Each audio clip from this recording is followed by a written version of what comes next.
Good evening, folks. It's May 18th meeting of the Planning and Zoning Commission. We're at the Community Center, downtown Guilford, and I will have Dick Wallace read the call of the meeting. Notice is hereby given that the Guilford Planning and Zoning Commission will hold a public hearing on May 18th, 2016 at 7:30 p.m. at the Nathaniel B. Green Community Center for the following purposes. Frank Magnotta petition to amend the zoning map for property at 24455 Boston Post Road, map 84, lots 28 and 29, zones TS2 and R5.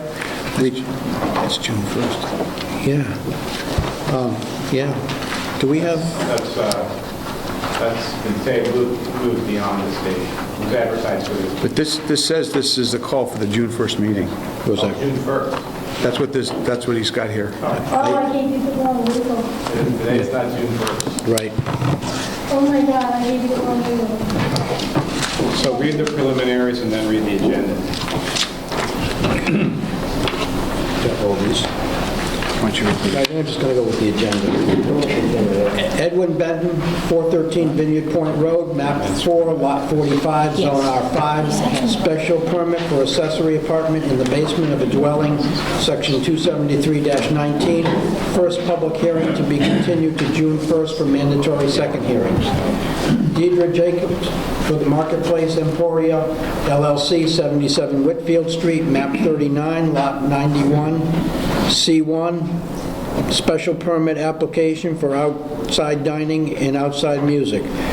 Section 273-75, first public hearing to be continued to June 1st for mandatory second hearing.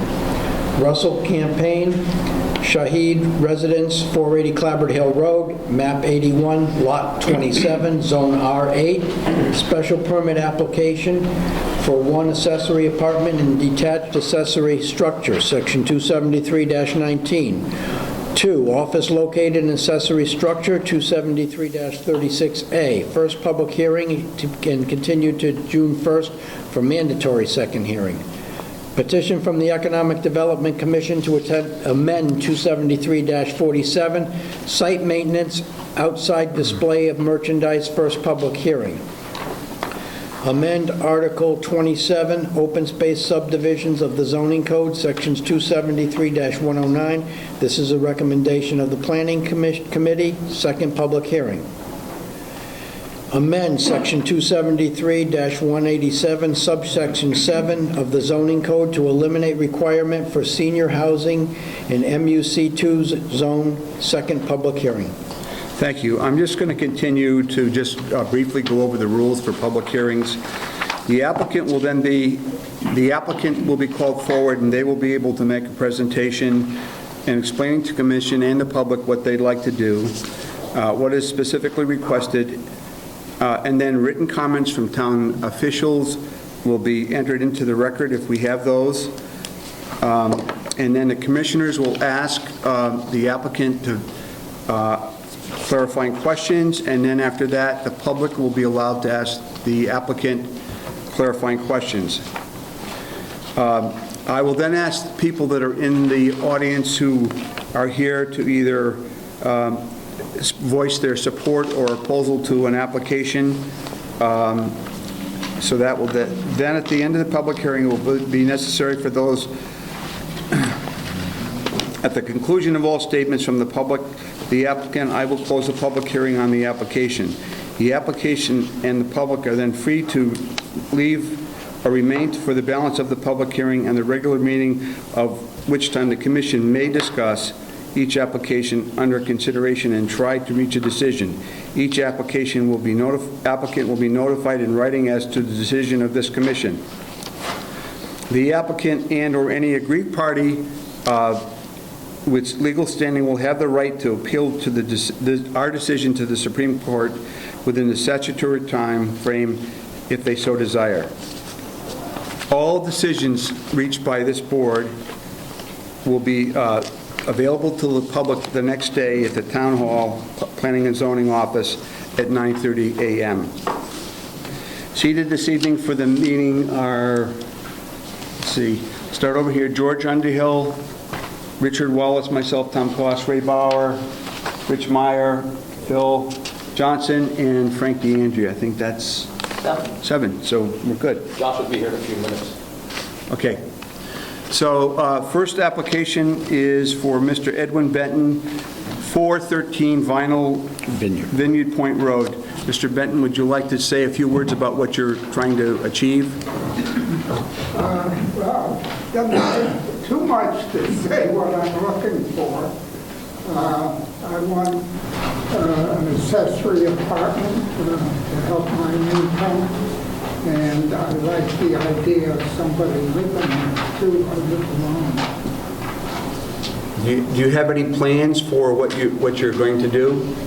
Do we have plans for what you're going to do? George does. I didn't bring, yes.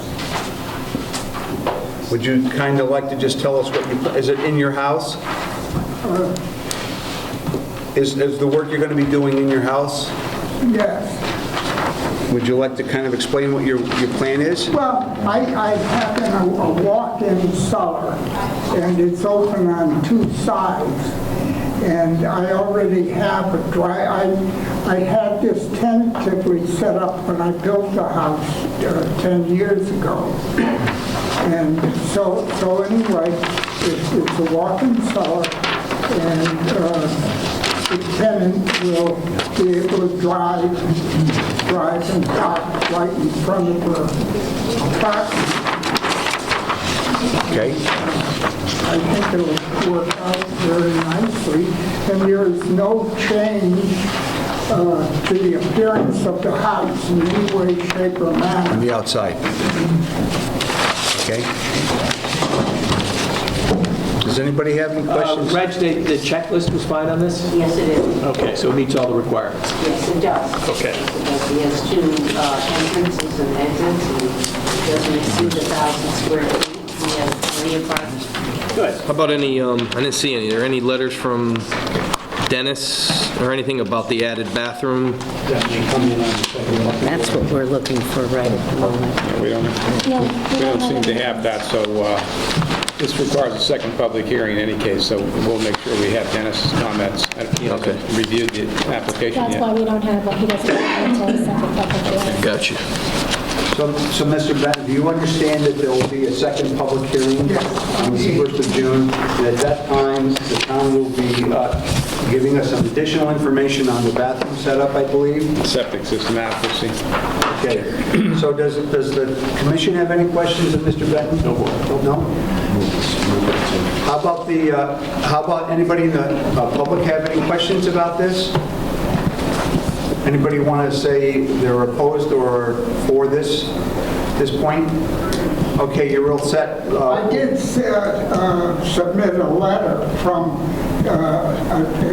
so far as I know, only the only person, and he's the one that looks right into my yard. He's a good neighbor, and he was very much in favor of it. Okay, good enough. So we'll see We you. have that letter. Okay, we'll see you back here on the 1st of June then, Oh, for the good. second hearing, and then we'll make a decision. And then I can go home now? Yes, you may. Yes, you may. Yes, go on. Thank you for having me. Thank you. Stay here until... Okay, George, I'm going to, Josh is here, so you're going to be the alternate now. Okay, Okay? no problem. All right, the next one on the agenda is Deidre Jacob for the Marketplace Emporia LLC. Hi. Mr. Chairman and committee members, thank you. About 15 months ago, I was here. Could you just speak up at the mic, please? Sure. Up at the microphone? This one over here. This one, then I can't see. So about 15 months ago, I was here on behalf of the Marketplace Emporia and my fellow business partners to a change of use to the former Guilford Food Center into a restaurant plus grocery store, specialty market. Excuse me, just the name and address for the record, please. Oh, sure. Deirdre Jacob, 33 Trolley Road, Guilford, Connecticut. On behalf of the Marketplace Emporia, 77 Whitfield Street, Guilford, Connecticut. So this is kind of the next natural element for us as what has become a very popular place for people to dine at and to gather food in terms of to eat. So if you've looked at the 33 Water Street parking project, so I have to decide how to do this. There was a place marked off for a patio that we had identified early on in the planning stages for that parking lot that we wanted to expand off the back of our building, which is the west side off of Whitfield Street, an area equal to the width of our building, which is about 40 feet, and a depth of about 15 feet. And if you go to the 33 Water Street parking lot, you will see that there is an area back there that's been carved off by sidewalk. Our idea is basically to find a place for people who want to eat outdoors or want to wait for their food outdoors, as we continue to find ways for them to sit. Basically, the plan is bluestone, very prevalent here in the town in terms of people's patios. Chairs and tables, we're expecting about to put 30 chairs outside with 10 tables. Black non-promotional marketplace umbrellas.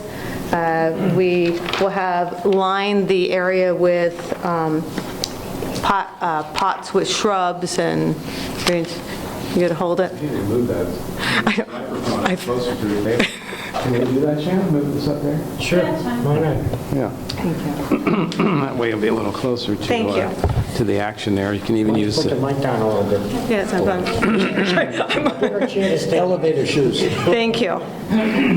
So one of our views is, as we have this beautiful new parking lot, is to make sure we continue to add greenery to it. So we're going to surround the outline. This, again, is the west side from Whitfield Street. This is the back of the marketplace with a series of pots with trees and small shrubs and plantings, so you get a green sense. You come right off of the back of the building to enter into here. So the idea of the patio would be open the hours that we are open. So normally we're open 7:30 to 7. With the seasons and the change in the daylight savings time, we anticipate being open 8 o'clock, maybe some days 9 o'clock, and it really, we're trying to understand our market for that, but probably not any later than 9 o'clock. So our first request is to have outside dining here. As we discussed with our fellow lot owners who live around us, they view it as a plus for their tenants who rent. The other thing that we are asking for at the same time is the ability to have either some soft music like Sonos or the Pandora radio out there during the hours of operation only, and maybe occasionally some acoustic music that might be appropriate, particularly if there might be a special event out there. Is it going to be covered? I'm sorry? Is this a sidewalk beforehand? The sidewalk is now already in place here. That comes from the side of the Gil Lombard's building, which is on Water Street, back through behind the marketplace, and then now it angles into the walkway between our building and where Lulu's is, or Ivkovic's Pumpkin Enterprise. So it would still be ADA compliant for wheelchair use or? Absolutely. Is it going to be covered? No, it will not be covered at this point in time. It's going to be just be umbrellas. On good days? Yes. They'll have umbrellas on bad days, too. Does that replace any parking spots that were there before? Well, with the new, obviously with the whole plan with 33 Water Street, there was space taken in terms of making sure that we had fire access. There used not to be fire right-of-ways right by the back of all those buildings on Whitfield Street. And now we have that new parking pattern that you come down and have here. So we actually have on our own property 15 spaces. On paper, we had 17 spaces, but without the lines and the status of the parking lot, we probably had effectively 15 before. Yeah. We have accessibility to a wide range of parking.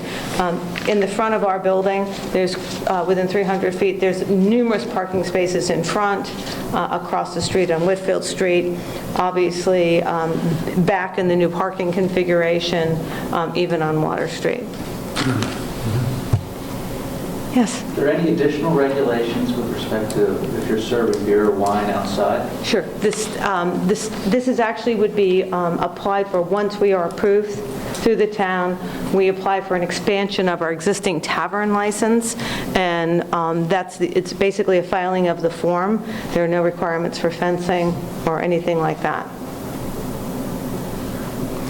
From our standpoint, we still will have our policy of that we come and bring you your drink. When you said soft music, how do you quantify what soft music is? I would, in the element that you can have a conversation, you don't have to yell over it. Background music. Yeah. Acoustic? Yeah, acoustic, same thing. If you ever come in the store, there was always kind of a background music playing. We're talking about a similar system that would be in there. Are there any regulations that we have that would limit the volume of the music, or can they can play as loud as they want by our regulations, right? It's special permit, and so whatever the applicant proposes is obviously what you would approve or deny. Right, But but we she's don't saying have anything in the regulations about the volume of the music. Right, so potentially, I mean, she's saying soft music, but if we say yes, it could be really loud music if she wanted to. There is also the town noise ordinance, which Yeah. is administered by the police. That's I don't after know. 10?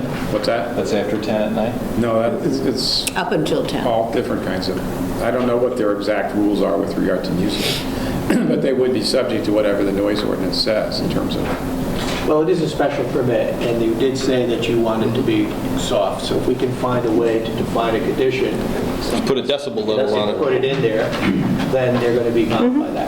But the only person that would be able to enforce that would be Reggie, and she is not going to walk around with it. No, we're the police. No, but I don't. Well, that's why- Police enforce zoning regulations. police enforce the noise ordinance, and they are trained to do noise readings, but they would not enforce the zoning code. So Reggie would have to go with a police officer. I mean, Or she'd get a report from the officer saying it was in excess of X. Well, but it depends on how you define it. I mean, I don't think we can say, Reggie, it can't be more than 72.5 decibels or something. We have to have if we're going to define what the limits are, some way that it's easy for someone to determine whether it's in compliance or not. At the Madison Beach Hotel, they have a rule in place where you could not hear the music any closer than 50 feet to the Yeah, property so line. that's- So maybe that might work. Would be reasonable because you could measure it, and then if it's over, it's The other over. thing that we've done with regard to music in a couple of occasions is that part of the permit can be temporary, so that you could do it for a year. If we get lots of complaints from the residents around there that the noise is too bad, they come back to renew the temporary, and we say, no. Or we specify new rules. I think it's ridiculous to put, make this a regulation related to the noise. It's a business that it would not be conducive of having loud volume music. So I think that this could be mostly self-regulated. It just adds more hassle to our zoning enforcement officer. We had a number of complaints. I don't know the name of the bar that was across from the post office. Yes, but we did the same thing for Blues Restaurant, and they asked for soft background music outside. Did we define it by any level? No, we didn't, and I've never had a problem. Never. So my question's a little bit different, though, because you just said Blues, and I was going to ask you,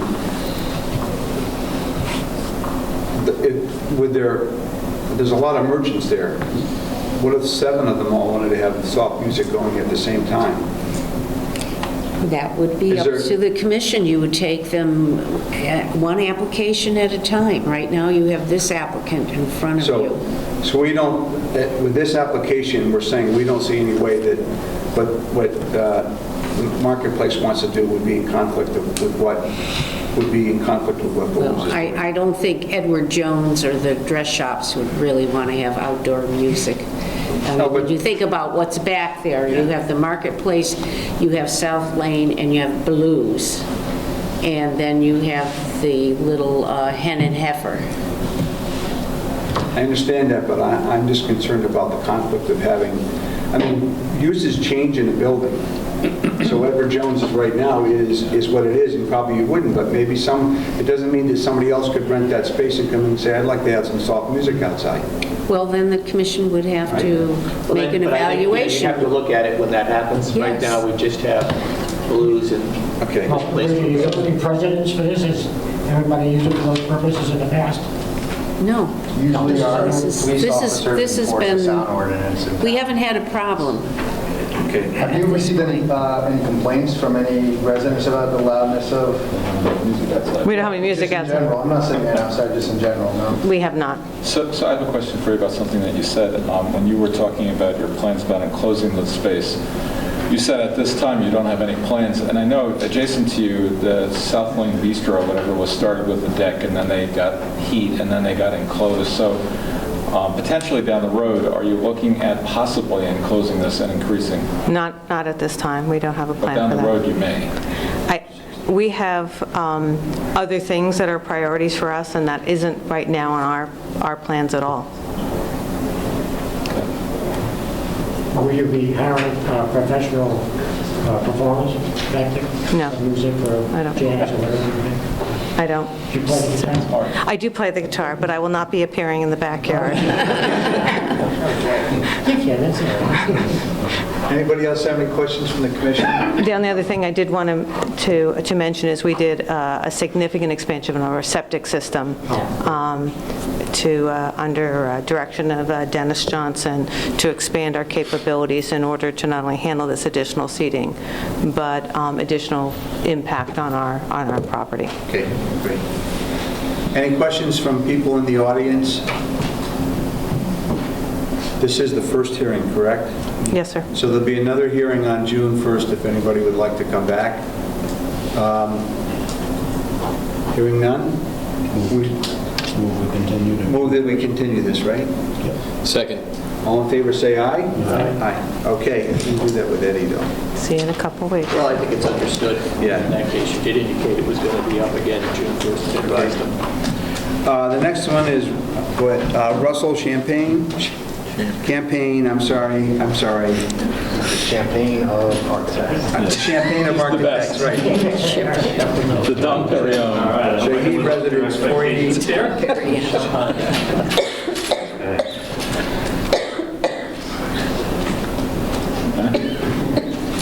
So I'm Russell Campaign with CK Architects, 131 Boston Street, Guilford, Connecticut, and this is Charlotte Shadid, who's here as the owner, actually, but I'll do most of the presentation here tonight.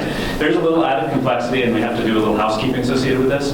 There's 2 special permits and 2 detached structures on the property that we're asking for uses. Basically, my client recently purchased and closed on the property, and we sort of found that several things on the property weren't as they were made out to be, and they weren't properly permitted. So we're looking to clean up some of the things that weren't properly permitted, the actual habitable space in both of these outbuildings, and as well expand, I think, uses a little bit, which will help to accommodate the transition into the home that Shadid are looking to do. But one thing that we did look to do, one of the 2 buildings, this outdoor shed that we're looking to turn into a home office and gym, is within 100 feet of the coastal area, and we decided to put a small porch addition onto it, which is triggering a CAM. We didn't get onto the agenda for the CAM tonight, so what I'd like to do is split the 2 special permits, talk about the renovations and proposed use for the garage apartment, and hold on the outbuilding to wait for us to go through the advertisement and get onto the CAM. So I first asked that this special permit be postponed, and the first hearing for this be on June 1st. The second hearing be on June 15th, that we will be ready for CAM, which doesn't require 2 hearings, and therefore on June 15th we can do both at the same time. Is that, Reggie, reasonable? And then tonight here the proposal for the garage and apartment, and have the second hearing for that on June 1st, and hopefully seek approval for that evening. So the accessory apartments going forward Tonight. The office and the detached structure is all. Should start June 1st, and the second hearing. This has to be renoticed, right? It's Yeah, it will be Do you renoticed. have time to do that? Yes. Okay. All right. So In presenting the apartment, basically it's an existing building that sits on 480 Clapperville Road. So this is the river, we cross the bridge, and it's the first property on the left as you go up the hill at Clapper Hill. So significant renovations were done in 1998, and this building was rebuilt. It was an existing barn that was rebuilt, and this outbuilding was added at that time. So it's older than 10 years, and that's on the property records. This building is over 750 square feet of footprint. It was never given a special permit for that, although a building permit was issued and a septic system was put in for it. But we'd like to clean that up, so that is on the agenda tonight, and we're presenting to you that the building exists. It hasn't been altered. It is 750 square feet. We're not proposing to expand it, but I'd like to just clean that up off the record since it wasn't done properly when it was originally done. And then for the use, we're not making any exterior changes other than a couple of windows that are being modified and upgraded just to be up to new energy code. And we are planning to add a kitchen, but the living space is basically the same as it was. We're doing a little interior reconfiguration, and we are adding a kitchen with a small stove. The interest that we have long-term for the property is that we're doing more significant interior renovations to the main house, and my client would like to modify this quickly because it's small interior renovations, move into it to allow them to sell their house and then live in it while they're doing the larger scale renovations in the main house. And then long-term it would be used for guest use or for in-laws. I think there's no interest in renting at this point. And so to look at the proposal. So the first floor exists as a 3-car garage, one of which is separated off, so that meets the criteria right there. We actually have many outdoor parking spaces, but as far as the 3 spots necessary for an apartment. This area is all given over and will continue to be used as a farm use. It's actually, there's a goat room, a chicken room, and sort of a storage tack room, and a run for, I think, for the chickens over in this area. They're planning to use that as such. You come in the door and go up the stairs, and you arrive at an apartment on the 2nd floor. We're doing a little reconfiguration, but the area of space is the same, and it's under 1,000 square feet. There'll be a living space that's on the back side of the property. A little kitchenette is being put in on this side, and then you come up a couple stairs, and there's 2 bedrooms. Dennison should have submitted a letter that there's an existing 2-bedroom septic system that was put in several years ago that meets the criteria of the state health code that will service this. It's already hooked up to it as it stands right now. And we're planning to change out this window to a double window, which is currently a single window, this to an egress window. It wasn't originally an egress. And then we're making a modification on the back side of the building with a window, but very modest in the actual changes. So the exterior of the building that faces the street are these 3 garage doors. This is going from a single window to a double window in that bedroom. Cupola is there, everything else remains the same. The other facade that's somewhat visible is this facade that actually faces inward toward the garage. We are proposing to put a 10 kilowatt solar array on that side of the building, but on the existing roof, and it sort of blends to the existing roof pitch and isn't very visible from the street. We're changing this window out to have grills in it. These remain the same. On the back side, there's no changes, and on this side, there's actually a large window up top, and we're just changing out these windows that are deteriorated. So I think it's a fairly straightforward application. We meet all the criteria of an accessory apartment. We really don't have any neighbors. It's the river on one side of us, Audubon land, and then to the north is actually part of the East River Preserve. So, and across the street, there's quite a distance from any other neighbors and quite a bit of an existing buffer. I do have the receipts from the letters that we sent it out to, and which I can get into. That's, it's all clean, there's no variances needed? It's no variances needed. It meets all the setback requirements. Has an existing independent electric service that comes to it. I mean, it really was set up and designed in 1988 as this.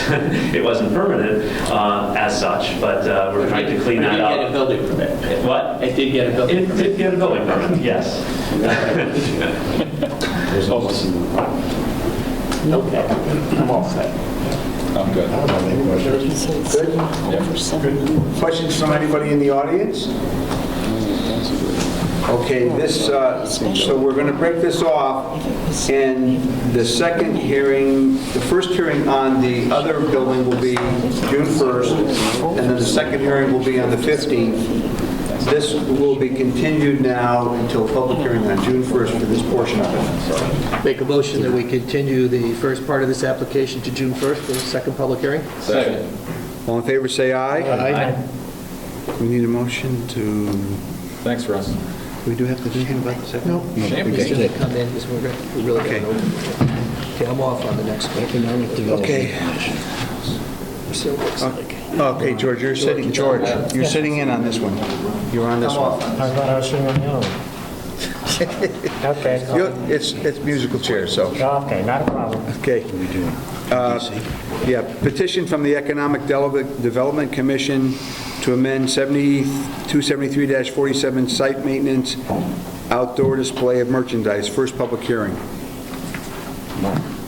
Hey, how are you? Good, how are you?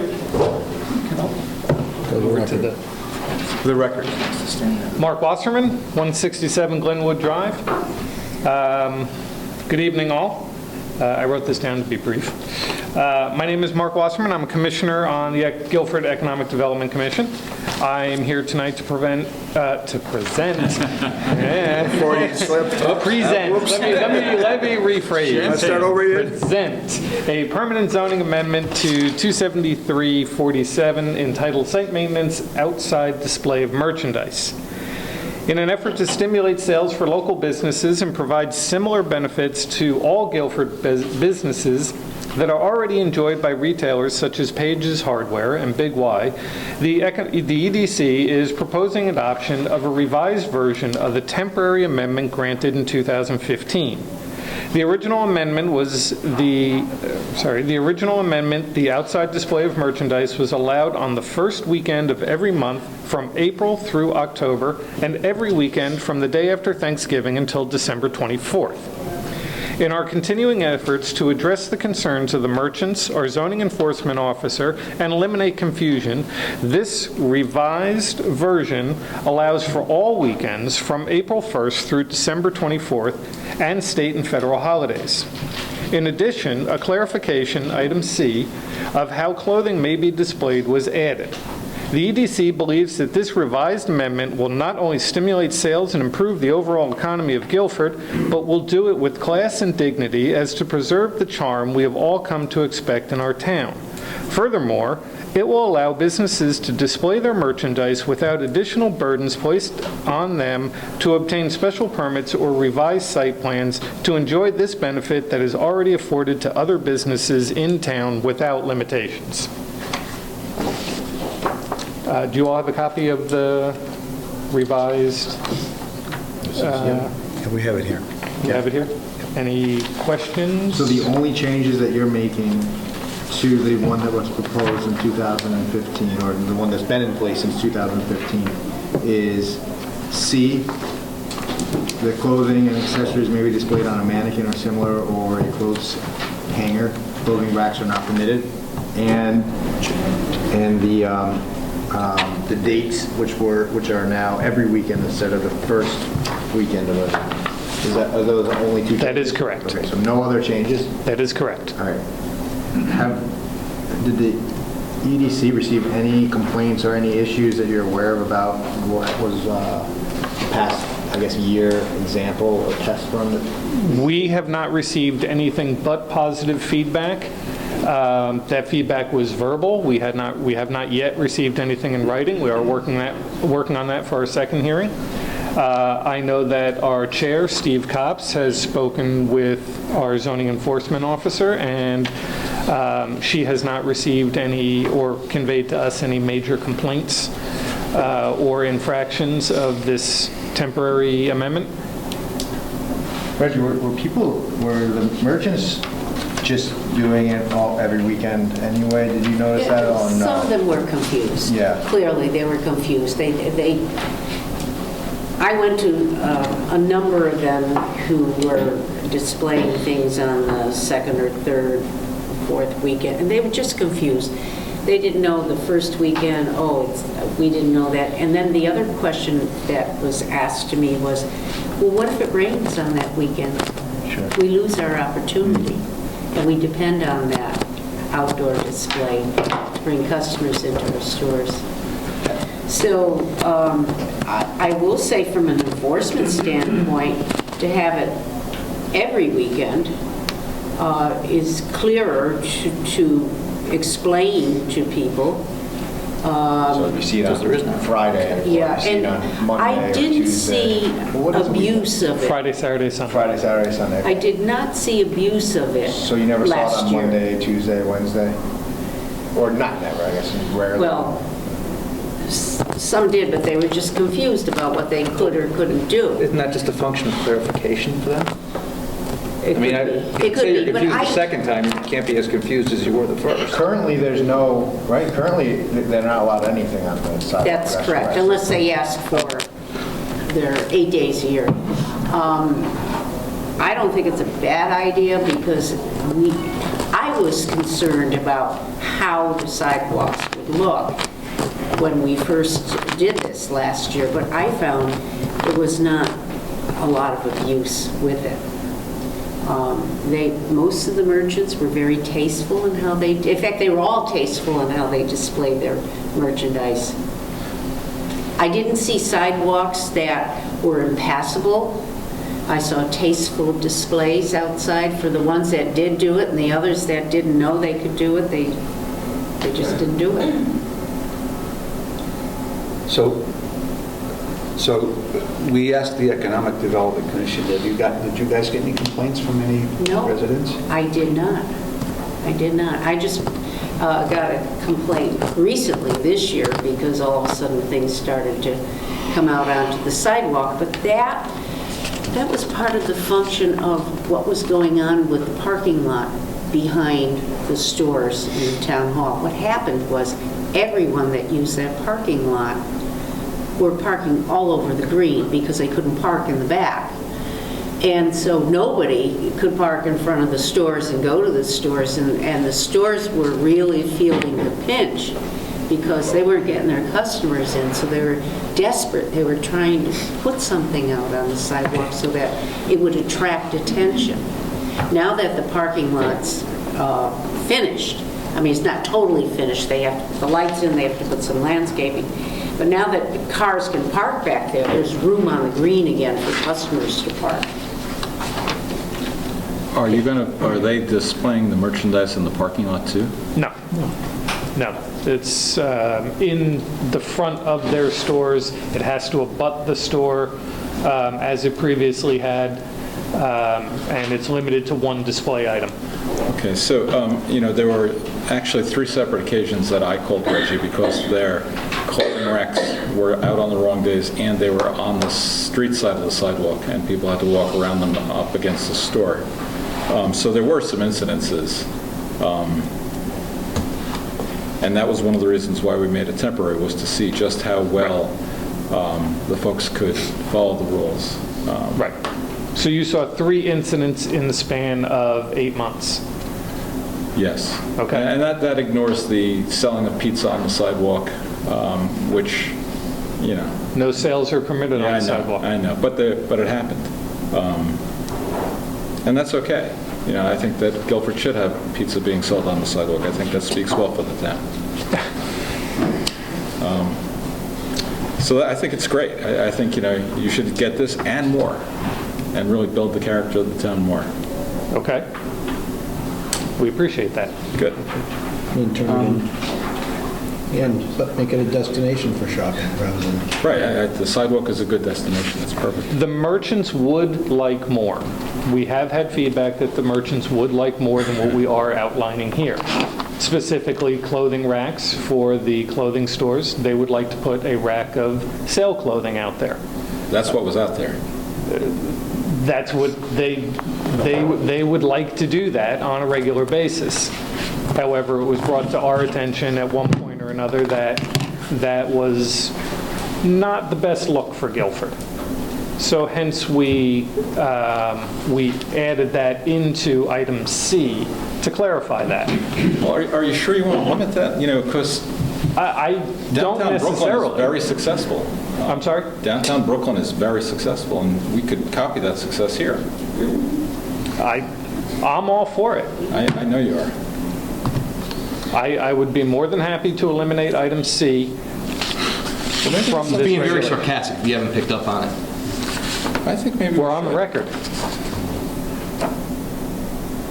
Okay, what else should we know? That is all I have outlined. The current permissibility for sidewalk sales was on a temporary basis? The sidewalk sale is... Well, I'm sorry, not the sidewalk sale, the display of... We did a 1-year Right. temporary. So is there any provision on this, given the fact we're increasing this more than fourfold, to have this also on a temporary basis? I think they're asking for it permanently. Well, So they're increasing it fourfold or and more they're than making it fourfold, permanent. because it's not just the first weekend.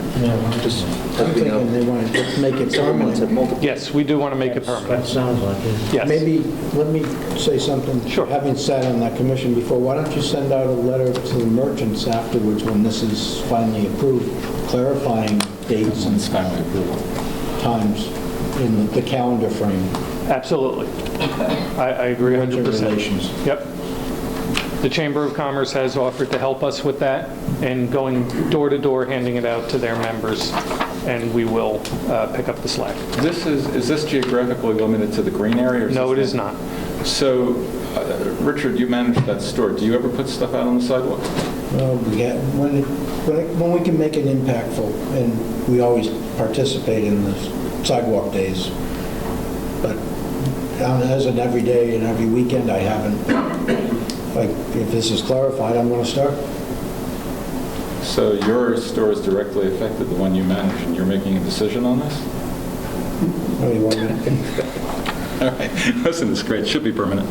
It's perfect. What else should we know? That's all I have. Okay. Thank you.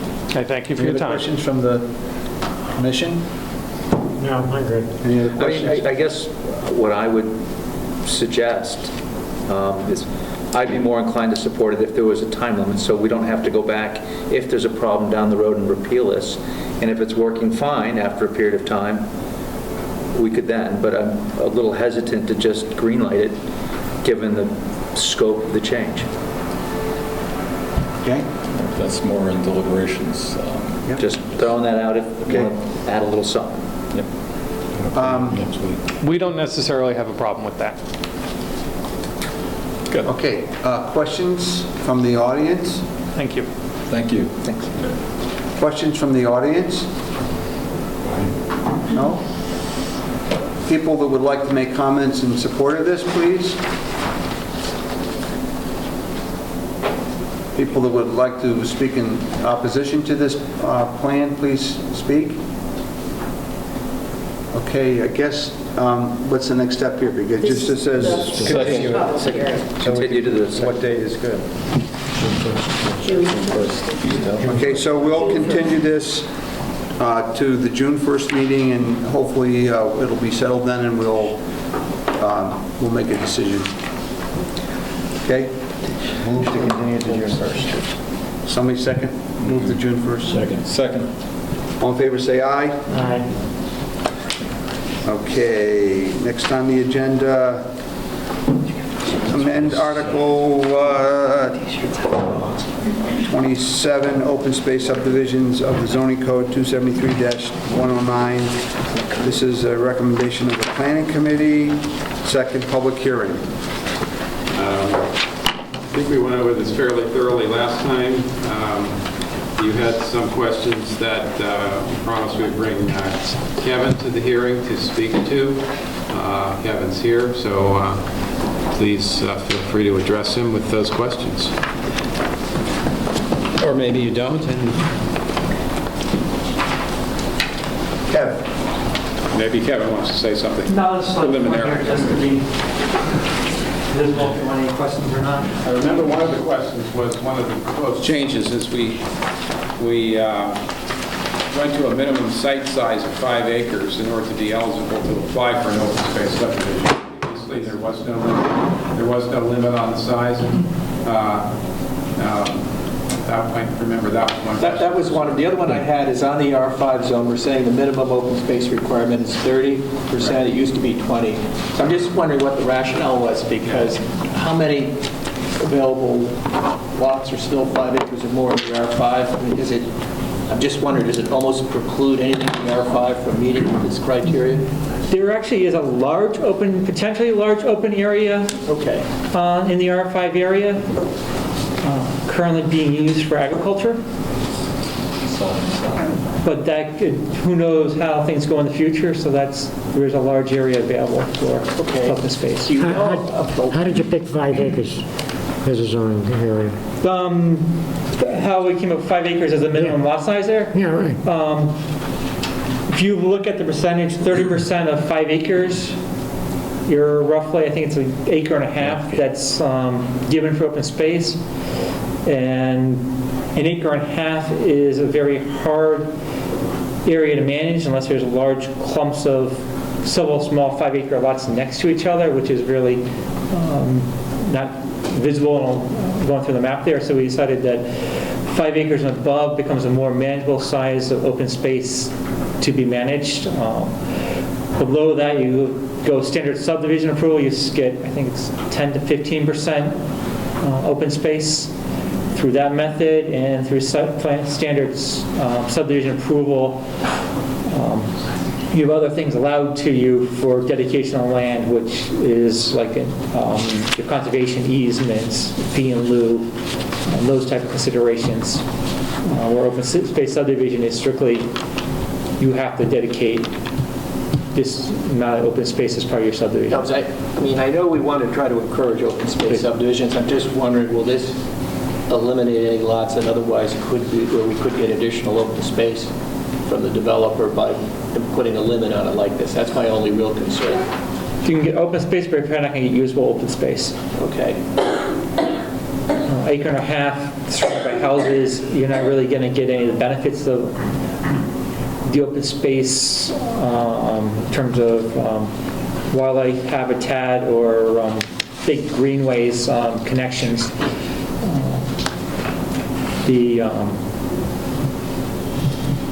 So I said below that they found, and we talked with Sunset Creek Development, which did the development on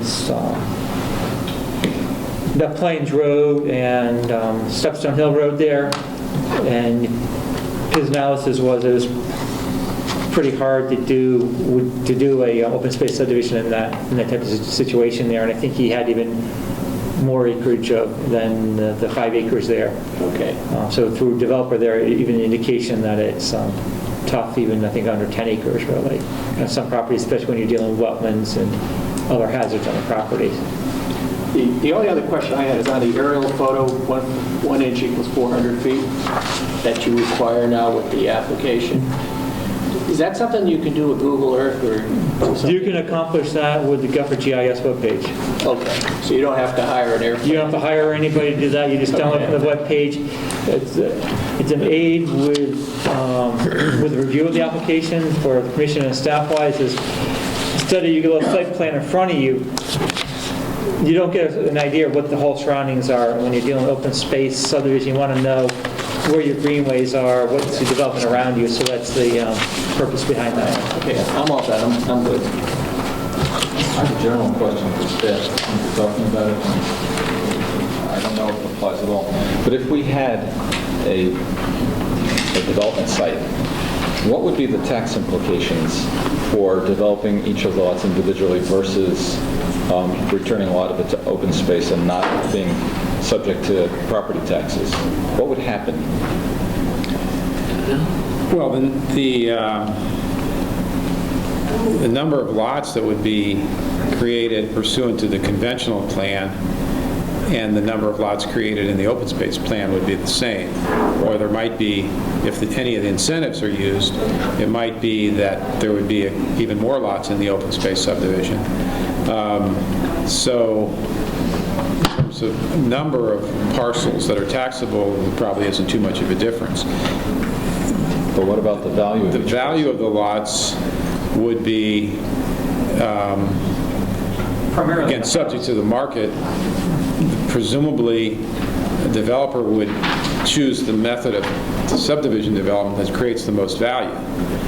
This is not something that's mandatory, remember. This is a special permit that the applicant or property owner has to choose to make an application.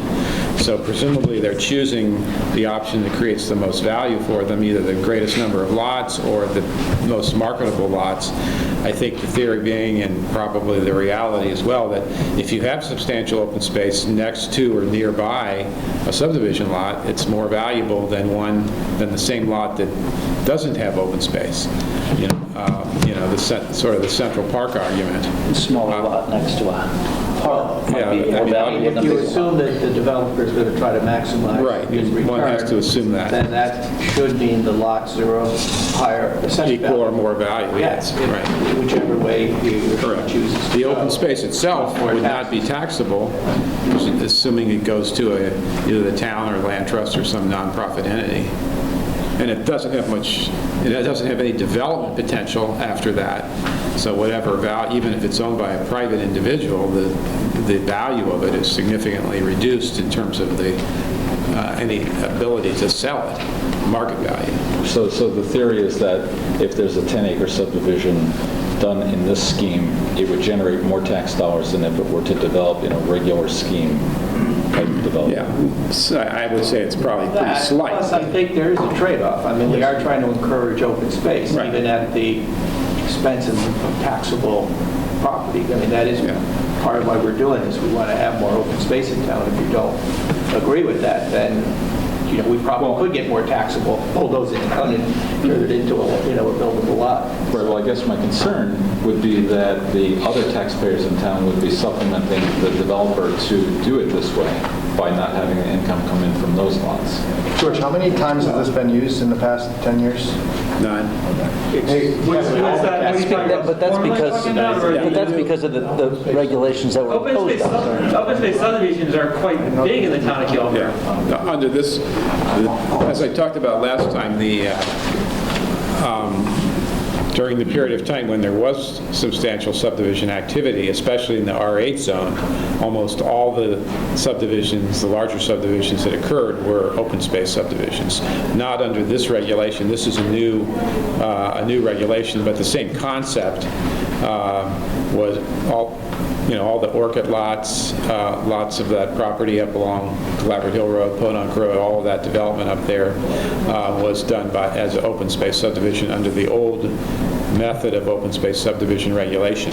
Since the adoption of this new regulation with the special permit provision and the ability to do the lot calculation with a formula as opposed to a conventional plan, we haven't had any. That's not because this regulation is deficient, in my opinion. There hasn't been much subdivision development at all. And one of the reasons this proposed regulation is kind of languished is that we wanted to see it apply to some new developments to see how it actually worked out, but there haven't been any. So, and there may, this may go on the books and be very little utilized, but the concept is still the same as the former method of open space subdivision. And it helps achieve a developer to actually get, with some of the incentives there, to get another 2 or so lots, 3 lots, and build houses on versus being stuck to 10 houses and ends up with 14 by subdivision, depending on the configuration and incentives that he's going after. So he can it could be a benefit to the developer and the town at the same time. I'll keep it brief. So I believe you were making reference to the Sullivan South property, and you were talking about a large area in R5 that could be developed. No, that's not R5 zone. No. What is that? That's R8? Sullivan South is MUC1. Oh, okay, so all that's... I think he's referring to the apple orchards. Okay. Along Long Hill Road especially, that's all R5. Okay, good, never mind. Kevin, was there anything that this is missing that you wanted to have included, or is it? No, it would be pretty comprehensive. We actually had a little bit thicker model and got pared down a little bit by the original one I came together had wording which is sort of in the subdivision code, so we kind of made the reference to subdivision code instead of having all the parameters of how the land is to be acquired and that whole process.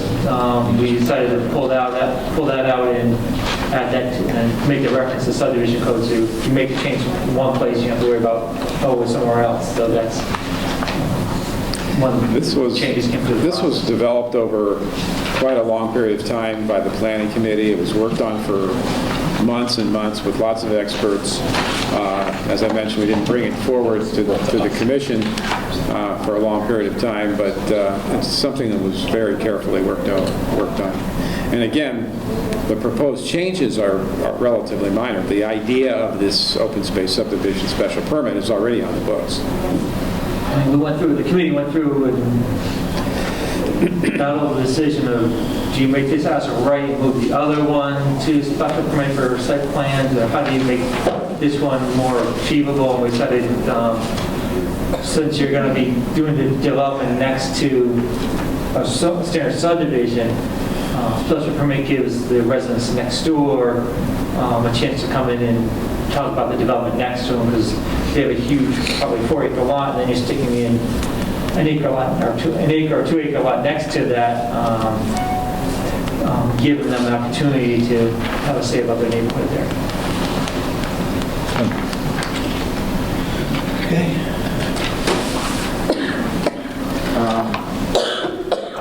Questions from the members of the audience here?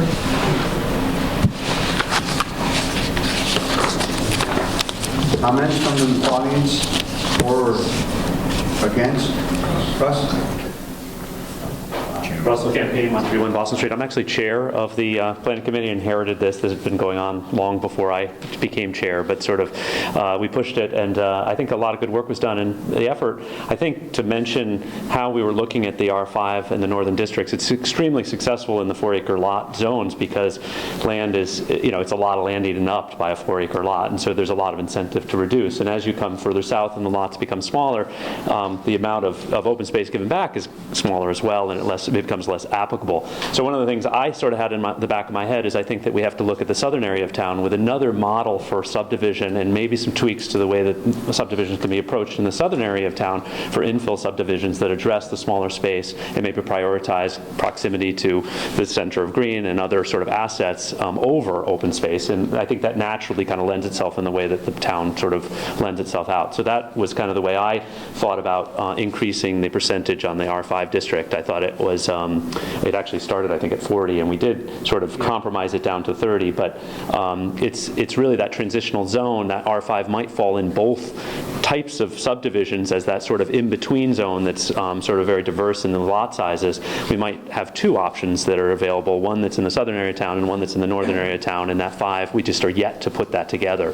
And then as far as the values, really a buildable acre, if you look at your evaluation, your buildable acre is pretty much the same value whether it's a 2-acre lot or a 4-acre lot. The excess acreage is very, very low as far as the value of it. So really a buildable acre in the way that an assessor is putting value to a lot is the minimum size necessary to build in that area. And so if you're in an open space subdivision and it's 1 acre and you're next to a 4-acre lot, basically the evaluation of those properties is exactly the same by the assessor's card. Maybe there's $2,000 or $3,000 for the excess acreage on the adjacent lot, but it really, I think, has very little impact on the evaluation of the properties with the various subdivision techniques. So what do you think about the impact of, the case in point that Kevin said, that someone has a house on a 4-acre lot, and through this, he has a neighbor that has a much smaller lot. Do you think it would have any impact on the value of his lot?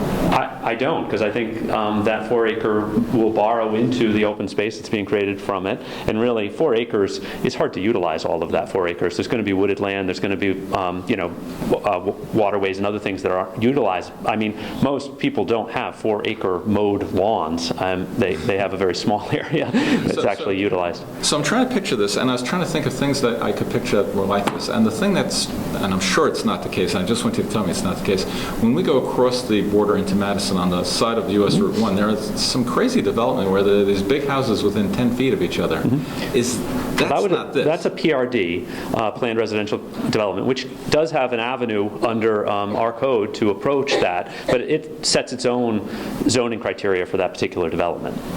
So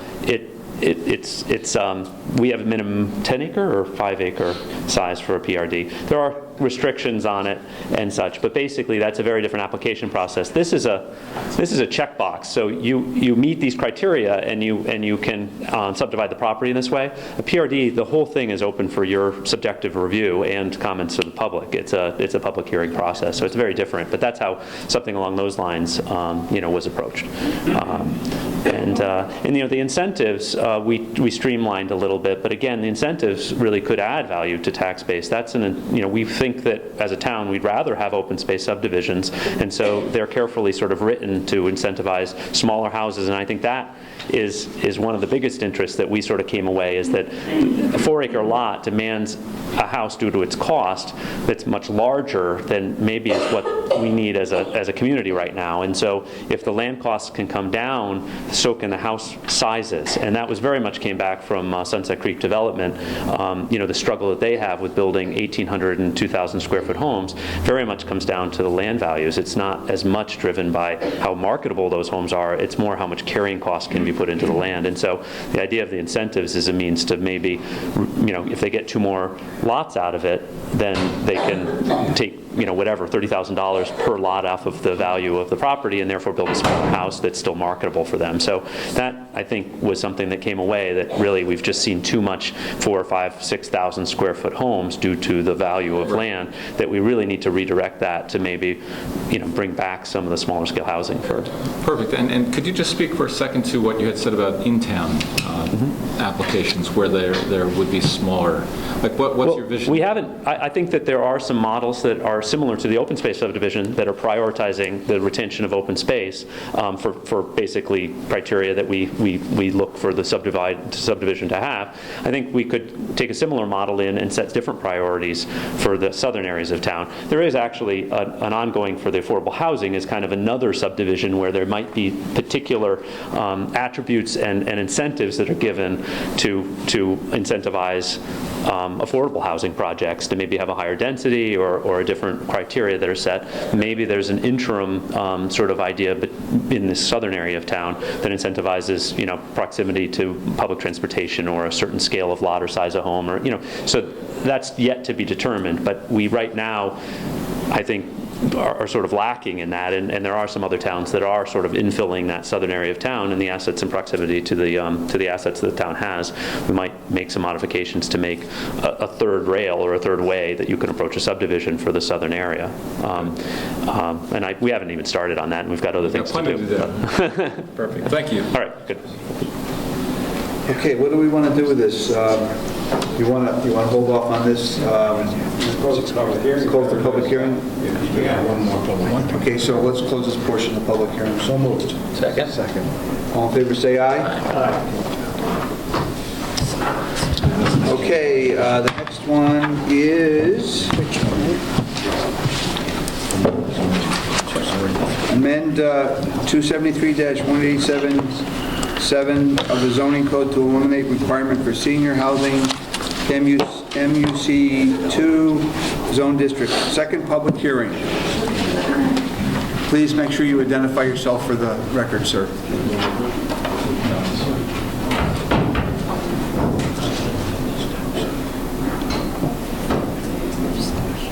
George, do you want to say anything?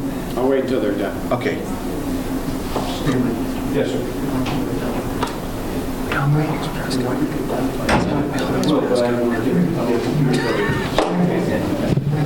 That's just the public.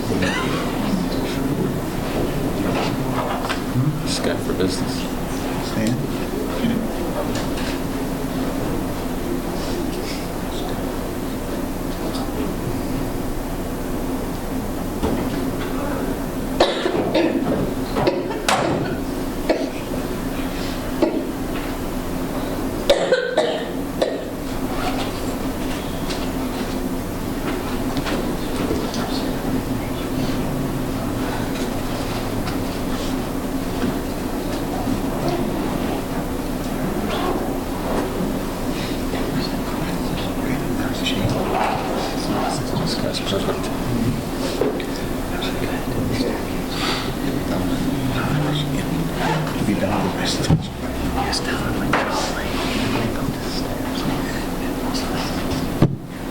Yes.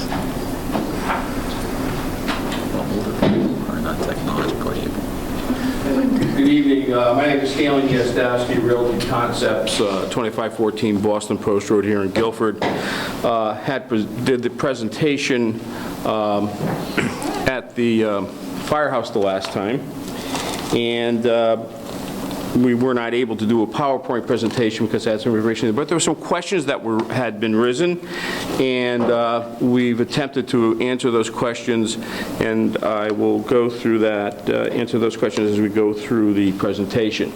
So again, this is the site, which is 83.3 acres plus or minus. This was a photo from the property from 2004. Just to refresh everybody where it is. Currently, this site right here is the new Guilford Commons.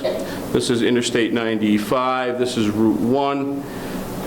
This is the site plan that is approved. So as of today, as a matter of right, we could apply for a building permit and build what you see on the screen right there.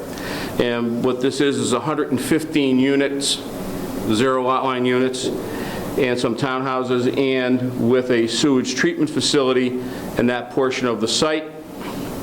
There were some newspaper articles and some rumors about the site being capable of addressing or having up to 800 units built on the site. Doing some investigation, the facts are that the Guilford zoning permits 15% maximum floor area on the site. So if we take the site of 83 acres times 43,560 square feet for an acre, times the 15% coverage, the maximum coverage that would be allowable on the site would be 542,000 square feet, approximately.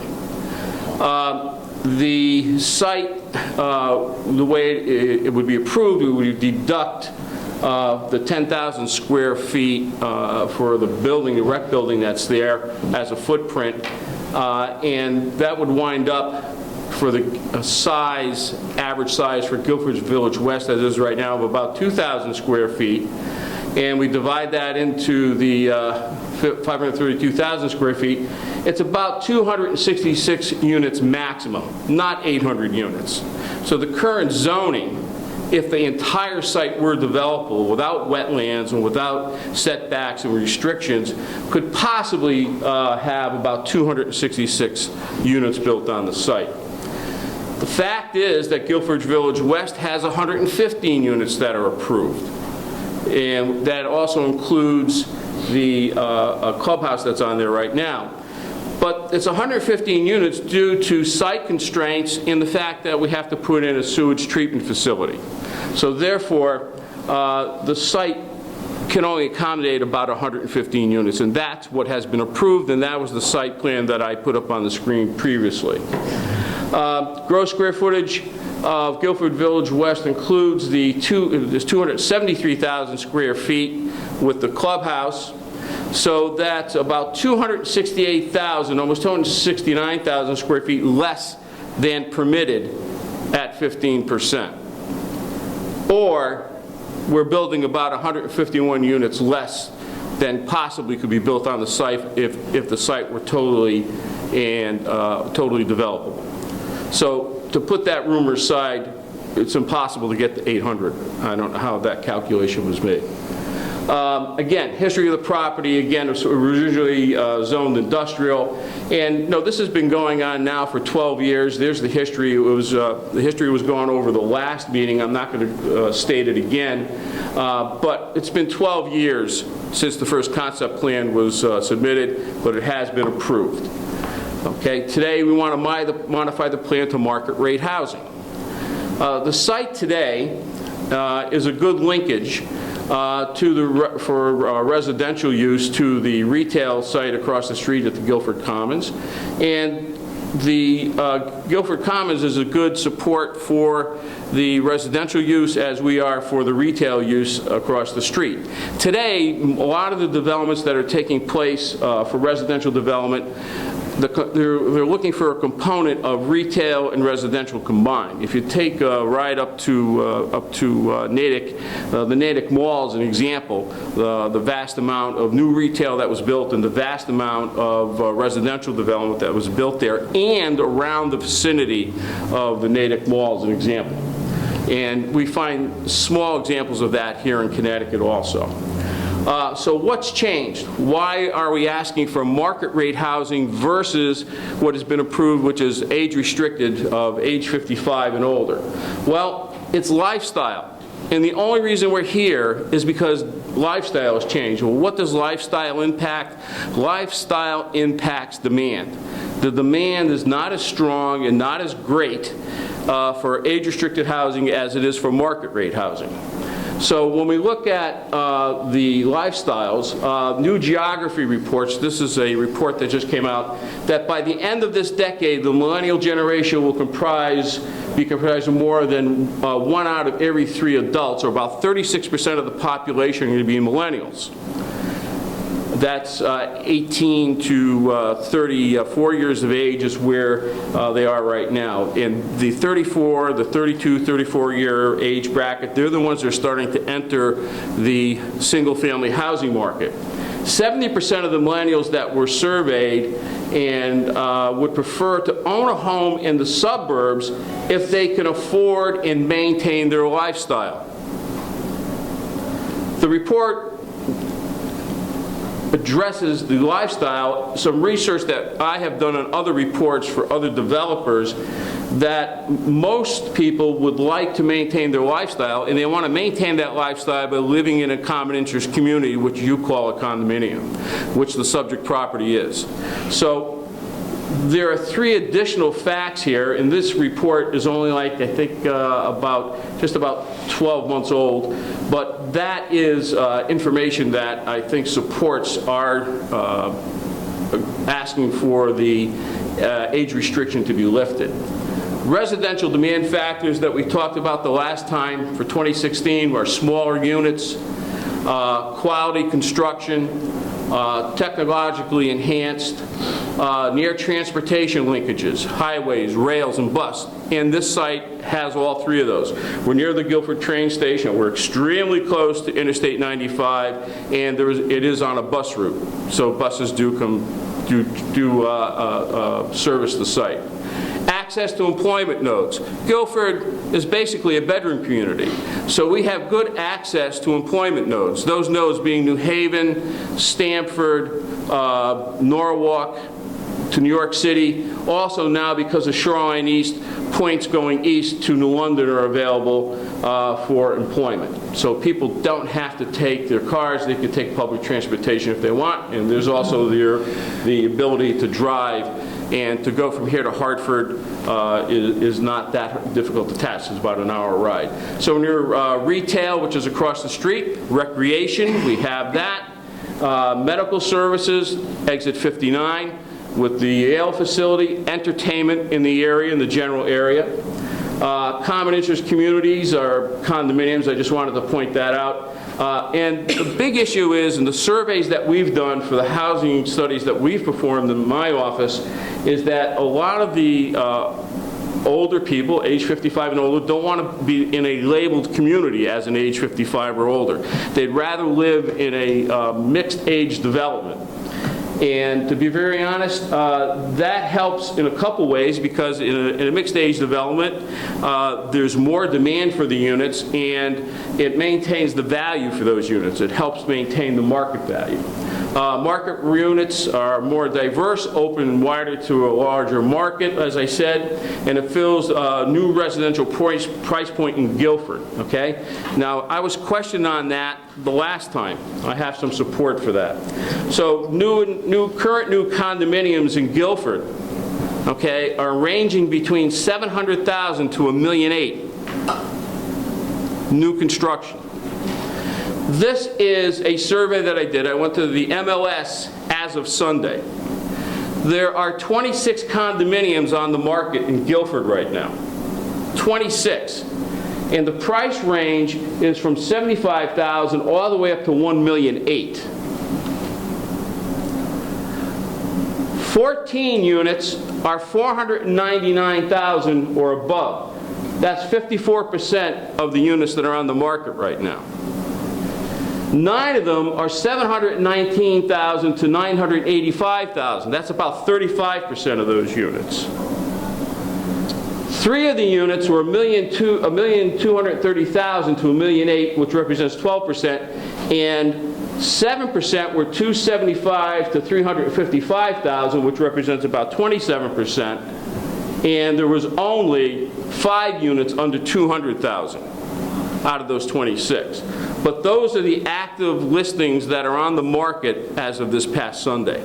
And again, look at that price range from about $499,000 all the way up to $1,008,000. Our project is nowhere near the top range.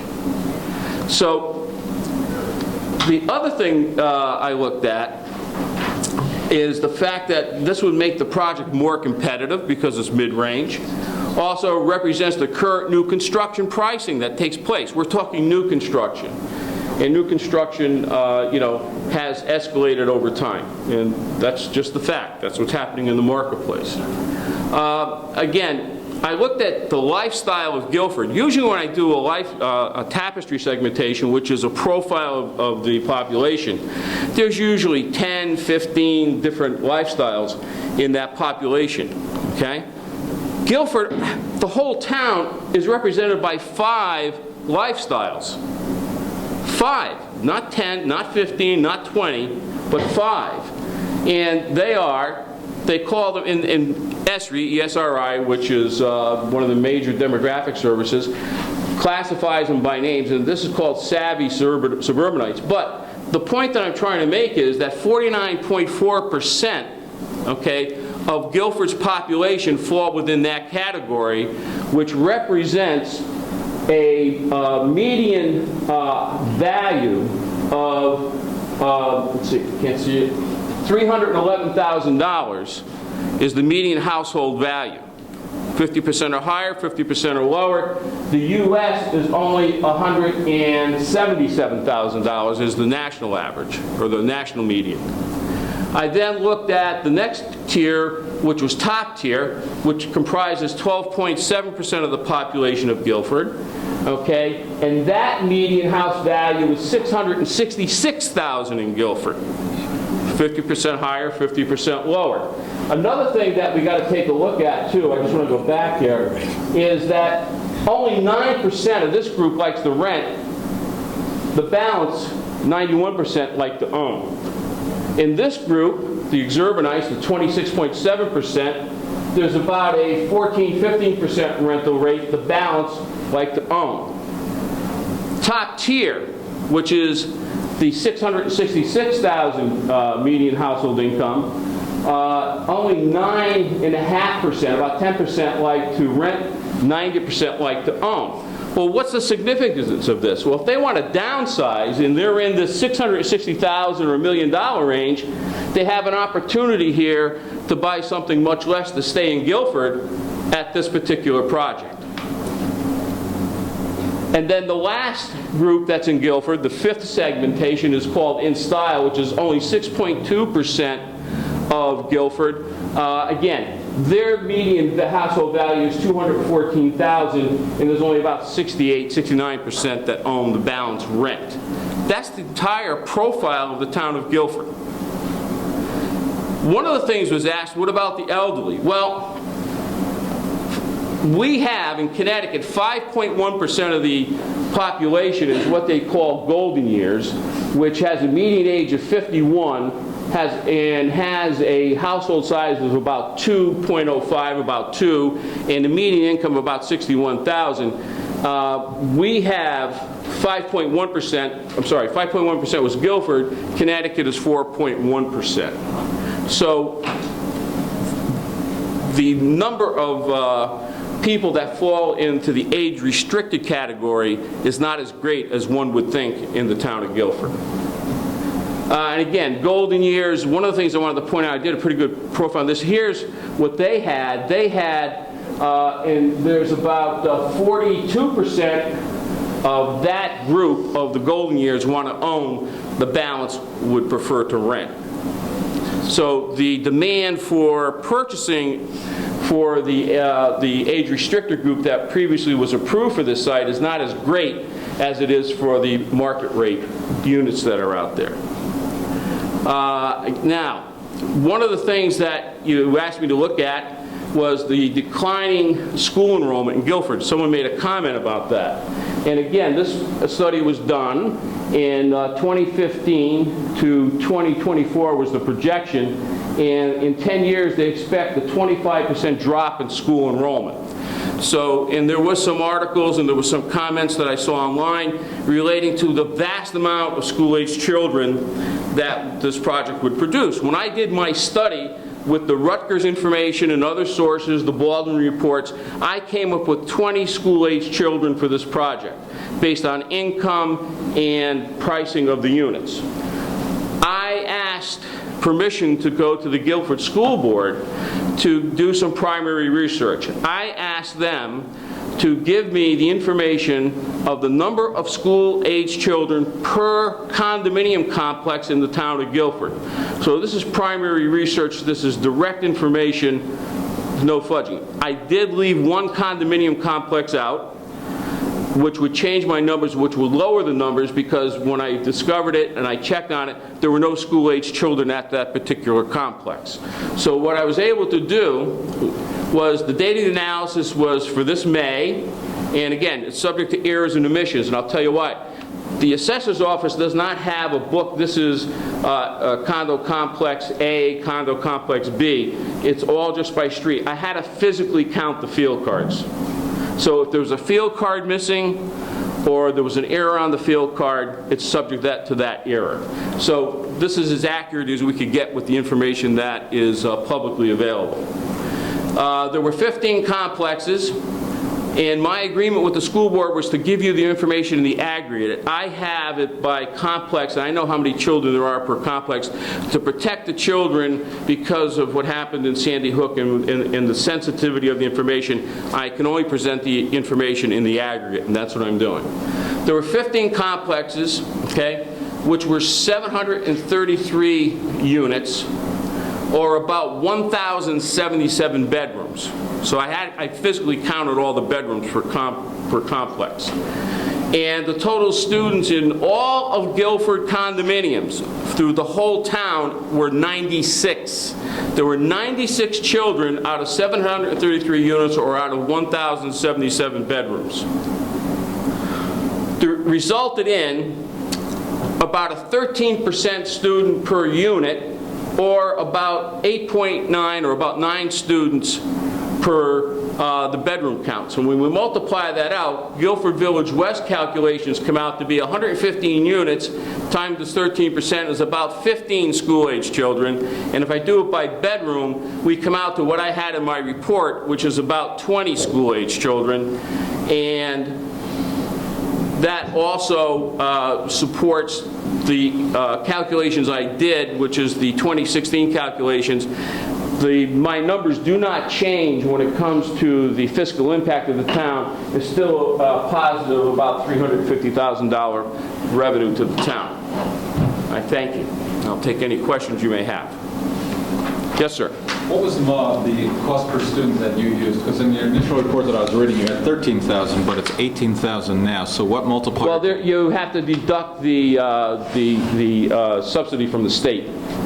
The problem is the information I get from the the Connecticut Department of Education. The information is about a year or two behind. So the number, if you get it directly from the school board, may be a little bit higher. But you also have to deduct the stipend that they get from the state, which would lower that down to about the $15,000, $16,000 figure. Right, and that's in contention right now, whether or not we'll be getting that, because the state is... Yeah. So what I did was I took the budget that was proposed that was voted down yesterday, and I took the Board of Education total cost times divided by the number of students that were in the school system, and I came up with $18,089. So I think that might be a more accurate number. It may be, I'm not going to argue that, but you got to remember one thing. There's one word that you and I both have to use, and that's about, because that's a moving target. It's never, the number of school-age children Right, move. but it's 30% higher than the number you chose. So, it is moving, and I agree with you. But Well, this is significant. I'll stand by my number of 15,000, whatever it is. Good. Yes. You indicated that this complex is geared more toward millennials? No, I didn't say that. I'm sorry. You indicated millennials would be interested as first home buyers? Possibly. So, as a general statement, would millennials be more likely to have kids entering the school system than a standard census from all existing condominiums? There aren't any studies out there to support that theory at this point in time. The fact is, if we take a look at the information, and when I did it by condominium complex, those condominium complexes that were above $400,000 had a lower density of school-age children than those units that were under $400,000, and particularly under $250,000. $250,000 units and under, those complexes had a higher percentage of school-age children. So the price point, even in the Rutgers studies and the Baldwin study that was done by here in the state of Connecticut, those two studies, along with the information that I have, indicate as the price point goes up, the propensity to have fewer school-age children drops. So I've got a question for you, and this is really your forte, it's not mine, and so I'm going to go with what you presented in your report. And so you chose these funny named things, the savvy suburbanites and whatever their names are. You gave us three. I didn't pick those. You could talk to Esri for that. Okay. Well, the report I received from your application was three of these, and they name in the reports the projected family size of 2.83, 2.48, and 2.82. So I'm going to be kind and say the average is 2.6. So if it's 2.6 times the 0.6 I would presume to be a child, would be of the 113 units would be 60 students, not 28. Well, your math is right, but your theory is wrong. Let me explain to you why. Because what you're looking at single-family units. We're talking about common interest communities. We're talking about two-bedroom units. And there has to be an adjustment due to the size of the bedrooms that are in a complex. So your calculations are correct if you have 3-4 bedrooms, but we're talking two-bedroom units. And if you look at the Rutgers studies and the Baldwin study, that is the accepted backup to do these type of analyses, the number of bedrooms, when it drops, the number of school-age children drop. So is that ratio, or the number of children, is that relative to the age of the people that are, in other words, if it's a senior complex, they're not going to have that many kids because they're older people. I don't have little kids. But your target audience would be millennials from... No, I'm not saying that. I'm just saying that that's a potential market. Okay, so the potential market would be millennials, and they have a higher density of school-age children. That may not be the case. They may have they may have the propensity to have fewer children. We don't know. Right, we don't know, but we have to go on likelihood. We have to come up with a... No, we have to go on facts, sir. Oh, okay. Well, that's great. So I don't have any facts that don't show me that this won't greatly increase the number of children. Potentially, from what you're saying, since we have to go on facts, this could... We don't have any facts to say this wouldn't bring 100 children, 113, however many units into it. So let me ask you a question, Rich, because the school population is down, 400 students in the last 10 years? They expect it to drop 25% in 10 years. So the way it's going, we're going to have more empty school. You're going to have more capacity than... So there should be an argument made that we need more children in town. Right, I agree with you. However, what probably should go hand in hand when a normal neighborhood is built in this town, there's a certain amount of taxes paid on those houses. Whereas here we have a higher density of population, and I don't know that the tax offset. And I know he's projecting that's going to be $300,000 to the good, but there are some other glaring issues in the report that I don't know that you took everything into account. In here, you say that the impact from fire department is zero, the impact from a police department is zero, and certainly there's going to be a need for... I talked to the fire chief, I talked to the police chief, and both of them substantiated those facts. There's not going to be any cost to the town for the fire? No, what I looked at was the impact of this complex on manpower and equipment as of the date of the analysis, as if the complex were in place as of today, okay? And both the fire chief and the police chief both gave me statements, and I interviewed them personally, okay, that there would be no impact at this point in time if that complex were in place as of today. Wow. Okay. Well, that's great. That's good news. Also, now you said that this complied with the POCD of 2015. That's not been approved by the Board of Selectmen yet, to the best of my knowledge. So it doesn't really. And also, the other thing that's really stuck out at me is you cite a traffic report from 2011 by Malone and McBroom in your report right here. Yeah, that's the only traffic report that I have. Right, so it says that there's been no significant change in the traffic pattern since 2011. You just had a picture of the rock pile. That's a significant change. It's not the rock pile, so that's Guilford Commons. Guilford Commons. And you also have, several other developments going down further on the west side of the road. Is there no more recent traffic study available than one that was done? I don't have one in hand at this point in time. That was the last study that I had, sir. Okay. Do you guys have any other questions? While I dig deeper in, I don't want to monopolize. Well, I guess the argument I guess the issue is whether this will actually net cost the taxpayers of Guilford more money. Is that the argument? I guess what I'm really saying is that currently we all pay into the tax pool. We all chip in and pay for everything. And if we are going to add this to the tax roll at a less than equal level that we're all chipping in, then I would have a concern about that. And I know we're not supposed to consider taxes when we're considering it, but we often end up talking about it. And so when I see things like, really 30% less cost per education student than what reality is, when I see things like no cost for fire department or police, I understand how we got to that number. I believe it, but it's just, it has to have an impact, even though we say it doesn't have. Don't I have some figures in there for police and fire and other? Zero impact. Yeah, but I have some miscellaneous costs in there. I read it. Well, one thing that you didn't mention was that the price of the units I have in my study are far below than the market rate prices that we've been quoting in the last hearings. So, okay, let me ask you a question. And right now you think you know what you're going to sell them for, but that's open to change, absolutely. You can't say, here, I'm going to charge $350,000 a unit, and you wouldn't make that statement, because a year from now, that could be nothing, and you'd be charging $500,000 a unit, right? Well, not the developers. Right. So it makes, you can't say what they're going to cost. If in fact the housing costs were to go down significantly, say sub 300, would that increase the number of students potentially? If it goes down below 300, I think we're all in trouble, because that means we've got an absolutely terrible market. Okay? And the only thing that I've been addressing in this report is basically new construction of new condominium complex.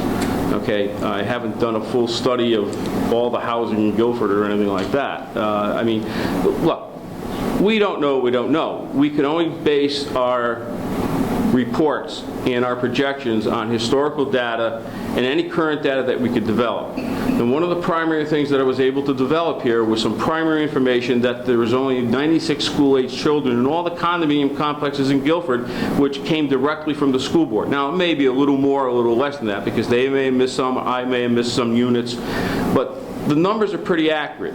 And I've been doing this a long time. In most of the complexes that I deal with, other clients that I deal with that have these type of units, the number of school-aged children are far below the projections that I come up with sometimes. Sometimes they're a little higher, but not much higher, but most of the time it's lower than what I project.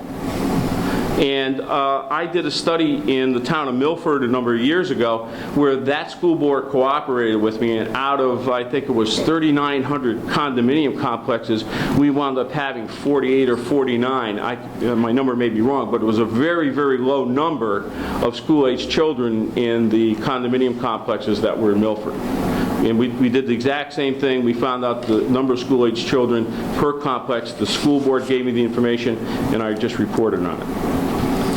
In the beginning of your presentation, your illustration, you said that that 800 units was reported in the paper, but however many you could have, and this was actually the first unit when I first joined the Wetlands Commission way back when. This was the first one that I walked, and it was, to me, I had never seen such dense wetlands, so much coverage of an area where you can't build. So when you first came up with we could have had 500, I think it was 540 at the beginning of your presentation, did that take into account any of the unbuildable land there? No, I assumed that the whole site was developable. Have you ever walked it? Yeah, I walked it. That's why we only have 115 units. Okay, thank you. That's perfect. Thanks. Any other questions? No? Do you have anybody else who would like to speak? Yeah, Bob Landino, the buyer, he may have a comment. Yeah, not the applicant, but yeah. Bob Landino, Center Plan. You could take statistics and cut them many different ways. Maybe I'll just provide some anecdotes for your consideration. The first is the development has got two primary buyers, empty nesters, folks. I guess thanks for calling me someone in my golden years, but 51 and higher, I guess, is the age that was defined. But empty nesters are essentially people that want to downsize and remain in the community, or possibly people that want to move into the community that do not have children. And that's probably the primary market buyer. Secondly is millennials as defined by Stan's report, but typically singles or couples without children or couples with a small child up to the age of 32 or 33, and it provides them an opportunity to enter into a great town like Guilford and then make a decision about moving into a larger home. But certainly they can't practically raise a family in a two-bedroom common ownership community. We have a very similar development in North Haven, as I talked to you about last month. It's a 149-unit property called Pierpont Hill, and we have, in 3 or 4 months, we have about 12 contracts now, and just as an anecdote, about 2/3 of them are empty nesters, and about 1/3 of them are millennials without children. And so it's fair, it reinforces Stan's report and gives you an idea practically of what's happening today, all subject to change. As a former selectman and someone who has dealt with your side of the table on budgets and the costs of educating children in public schools, I would kind of make the following observation, again anecdotally going forward. As your school-age population declines, and it will decline by 20% or more over the next 10 years, your cost per student is going to skyrocket. And simply because you have fixed costs that are difficult to reduce. You have the cost of physical infrastructure, and you have the cost of faculty. The only way in which you're going to keep that cost per student in line is to fill empty seats. And I would suggest to you that while the math suggests whether it's $15,000 a year per student or $18,000 a year per student, it actually will be a plus. In most cases, as school-age children decline, you'll have to fill the seats just to keep the average at a pace where the town can continue to educate their children at a predictable outcome, at a predictable price. So if you have 300 or 400 empty seats in the next decade, which it's clear that you will, as will most towns in Connecticut proportionally, I would suggest that you should think about ways in which you could fill those seats with quality families that want to enter into the community, and this is one way to do it. Thank you. George? I don't know if the applicant has anything. The applicant have anything else they want to say? George, did you have some comments? You did. You asked me, I think at the last meeting, to talk a little bit about the history of the zoning on this particular property and how it related to some of the previous planning that was done. So I'd like to elaborate on that a little bit, and also try to address a couple of other questions that you asked that were related to that. In 2001, I think perhaps before any of you were involved on the Planning and Zoning Commission, the town embarked in a major study of the Route 1 West area that was comprehensive. It looked at land use basically everywhere from exit 57 west to the Branford line. Exit 56 west to the Branford line, and included several large parcels of land, including this parcel, including the Sullivan South parcel. It led to a comprehensive rezoning in 2001, which identified 2 sites within that area as economic development opportunity areas. This particular property was called an economic development opportunity area, and the Sullivan South property was identified as an economic development opportunity area. That terminology came from a previous planning work that was done by the Economic Development Commission. The Economic Development Commission recommended, as part of the Route 1 rezoning, that the sites that were so identified include this restriction about households with a person 55 and older. The language that was developed in the zoning code was developed so as not to violate any constitutional provisions. Obviously, you can't prohibit school-age children from occupying residential dwelling units. It's against the law, but you can specify that a certain percentage of the occupants be 55 and older, which this regulation did. That was based on this thought that in order for it to be considered economic development, the projects, the residential projects, needed to be primarily occupied by households without children, because children were perceived to be to have an adverse impact on an adverse fiscal impact on the town. As you heard at the last meeting, the Economic Development Commission is now recommending in favor of this change. So obviously, the Economic Development Commission no longer believes that the restriction setting aside a certain percentage of the units, I think in this case it's 2/3, to be occupied by a person 55 or older, no longer is necessary in order for this to qualify as economic development. Stanley's done a good job of crunching the numbers, but it's a lot more complicated than I think. He's making it a lot more complicated than it really is. To quote some philosopher, probably Bob Dylan, you don't need a weatherman to know which way the wind's blowing. Obviously, there are fewer and fewer households with children in Guilford. You don't need to even read the New York Times to know that all across the United States, younger households are having fewer children. People are getting married later. All of those phenomena are reflected in the bottom line, I think, that Stan is talking about. Whether or not these fiscal impact models are really descriptive of what may or may not happen with regard to fiscal impact is highly questionable in my opinion. There's obviously a lot more in terms of economic impact associated with a particular project than just whether or not at any given point in time there are so many school-age children versus so much taxable value. So I tend to take all of that with a little bit of a grain of salt. We don't now have any developments in Guilford that are where there's a restriction on occupancy by demographics. So we have no ability or experience with actually monitoring this or regulating it or enforcing it. I know you heard testimony that within a condominium or common interest community, there would be provisions of the condominium documents that specify that 2/3 of the units have to be occupied by a person 55 or older. I don't know how condominiums actually enforce that. I know that there are various prescriptions that the residents have to sign to that effect. It seems to me highly questionable whether they really are enforceable or how they're enforced.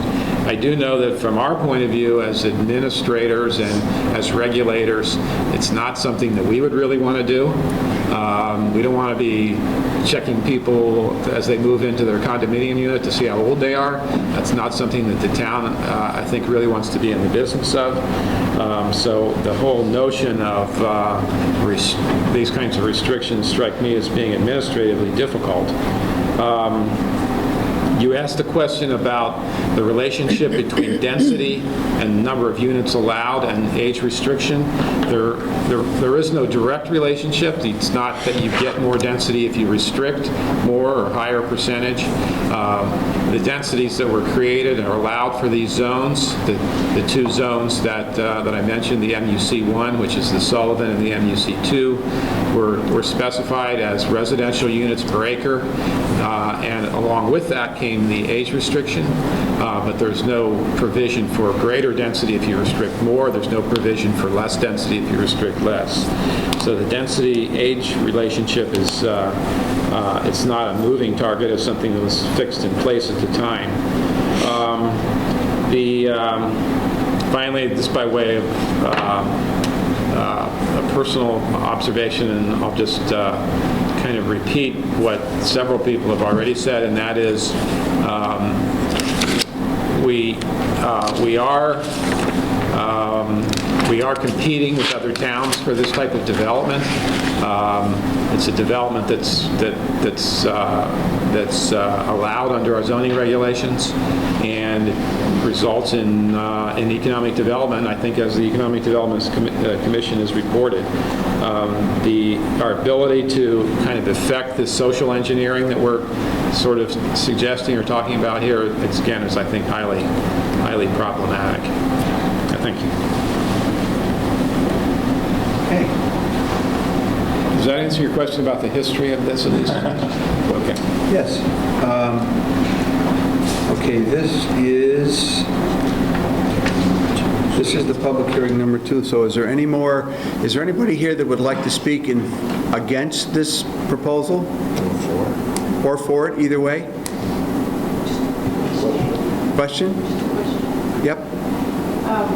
Elsa Green, Kansas Circle. I'm curious to know whether it would be the same kind of look that is at Pierpoint in Pierpoint Hill or Pierpoint, whatever it is, in North Haven.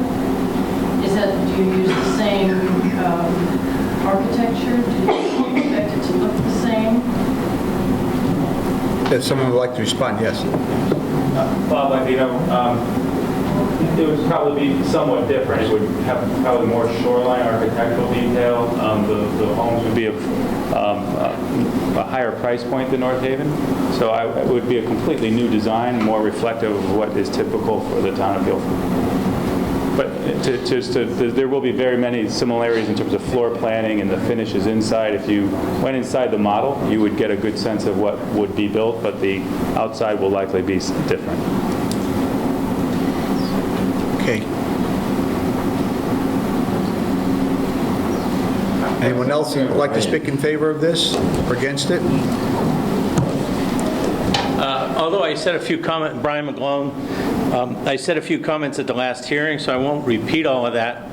I do think, though, the comments that Bob made about, the education and the modeling that Stan did that shows in reality what's going on in Guilford is a pretty good estimate. I mean, we've 15 condominium developments that yield X number of students. And I mean, so whether it's 15 or 20 or 30, I think it's relative. It's somewhere in that range.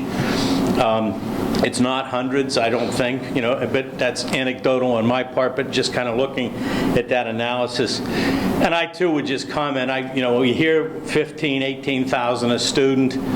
It's always that when we're adding, but when we take out 50 students, we don't drop $900,000 out of our education budget, if we use that same straight number. And I mean, I'd really love to have the school at some point tell us what's the incremental cost, because we have the superintendent and the principals and the schools and the buildings and so much infrastructure that's fixed, regardless whether there's 200 kids or 1,000 kids in the school system, at least today. So I don't think we can just say, hey, there's going to be 100 students at $18,000 apiece. The only other comment I guess I'd like to make at this hearing that's related is one of the commissioners who's not here, and I'm glad he's not here, and I'm glad he's not voting on this, but he's tried to use social media. He first posted a lot of commentary on Facebook, and then he followed up with a letter to the editor with a lot of comments, and I think it's comments, and I think they're his assumptions. There was no factual based, especially seeing the work Stan did and the facts that Stan put out there. I think it's just unfortunate that we have a member of the commission that's sitting here using Facebook and then using letters to the editor to write improper information to either influence each of you and or other people in the public. I mean, he is a representative of this commission, and I think it's unfortunate. If he had facts to back it all up, I would feel a little bit better about it. In conclusion, I do support this. You look at all the things we've talked about, the indicators. Our population in total is relatively flat, our school-age population. In 2001, when George was talking about this was approved, we did have about 3,900 students. According to the school records, we had 3,900 students, and according to the school records, we're around 3,400 plus or minus a few. So there's no doubt that we're on a downward trend, and God forbid if this could help bring 20, 30, 40 more students back into the school systems. You take 50 students across the 12 grades in the 7 schools, it probably had 2 here, 3 here, 1 there. You wouldn't even see it in the classroom, I don't think. So I'd like to see it happen. Thank you. Thank you. Mr. Chairman, I wanted to try to clarify a little bit the question about traffic, because I did look into this a little bit more, and also I think there was some testimony from the previous meeting on this subject.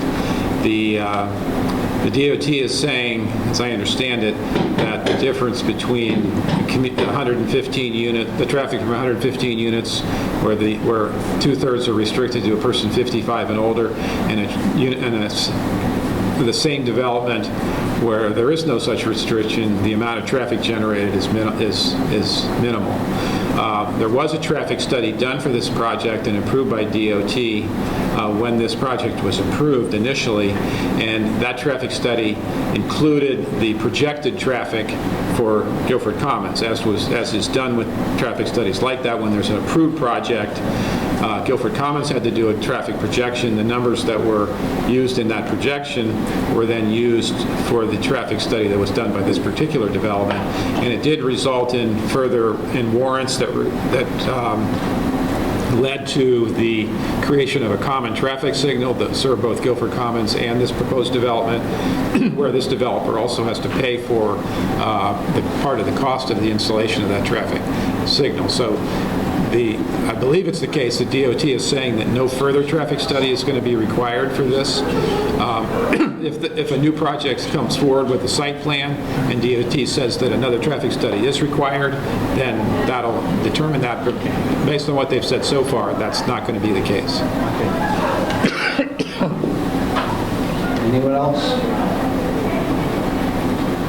Someone move the... Make a motion that we close the public hearing. Second. Aye. Okay. Close.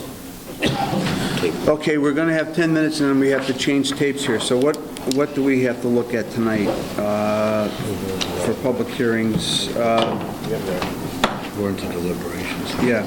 Change. But we can approve the revised agenda. Can I, yes, can I move we approve the revised agenda? So moved. So moved. Second. All in favor, say aye. Aye. Okay, so we're into deliberation of public hearings, and what do we I think actually... the open space, Tom, is the first one that we can decide this evening. So we Okay. can deliberate on that. So I guess I will make a motion. Voted the Guilford Planning and Zoning approve an amendment to the zoning code as follows, that the Article 27, open space subdivisions of the zoning code, section 273-109, be amended as published and as discussed tonight, the entire regulation, which is part of the record. This amendment is approved based upon a finding that it conforms with the Plan of Conservation and Development 2015. This amendment is effective on May 27, 2016. Second. You had one proposed change that you wanted to make in the text of the last meeting, and that's to add the Land Acquisition Commission to the section where we talk about referring to other town agencies. Okay, that didn't get added to the version. It's not in the, it's not. Okay, then I'll amend my motion to also include that change, Right. that the Land Acquisition Commission be added to that particular part of the regulation.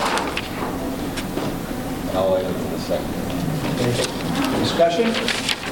Well, I can recall at least 2-3 years ago when the work on this started, and clearly it's been thought out. I did have a few questions. I think mine were adequately answered with regard to the 5 or more acres.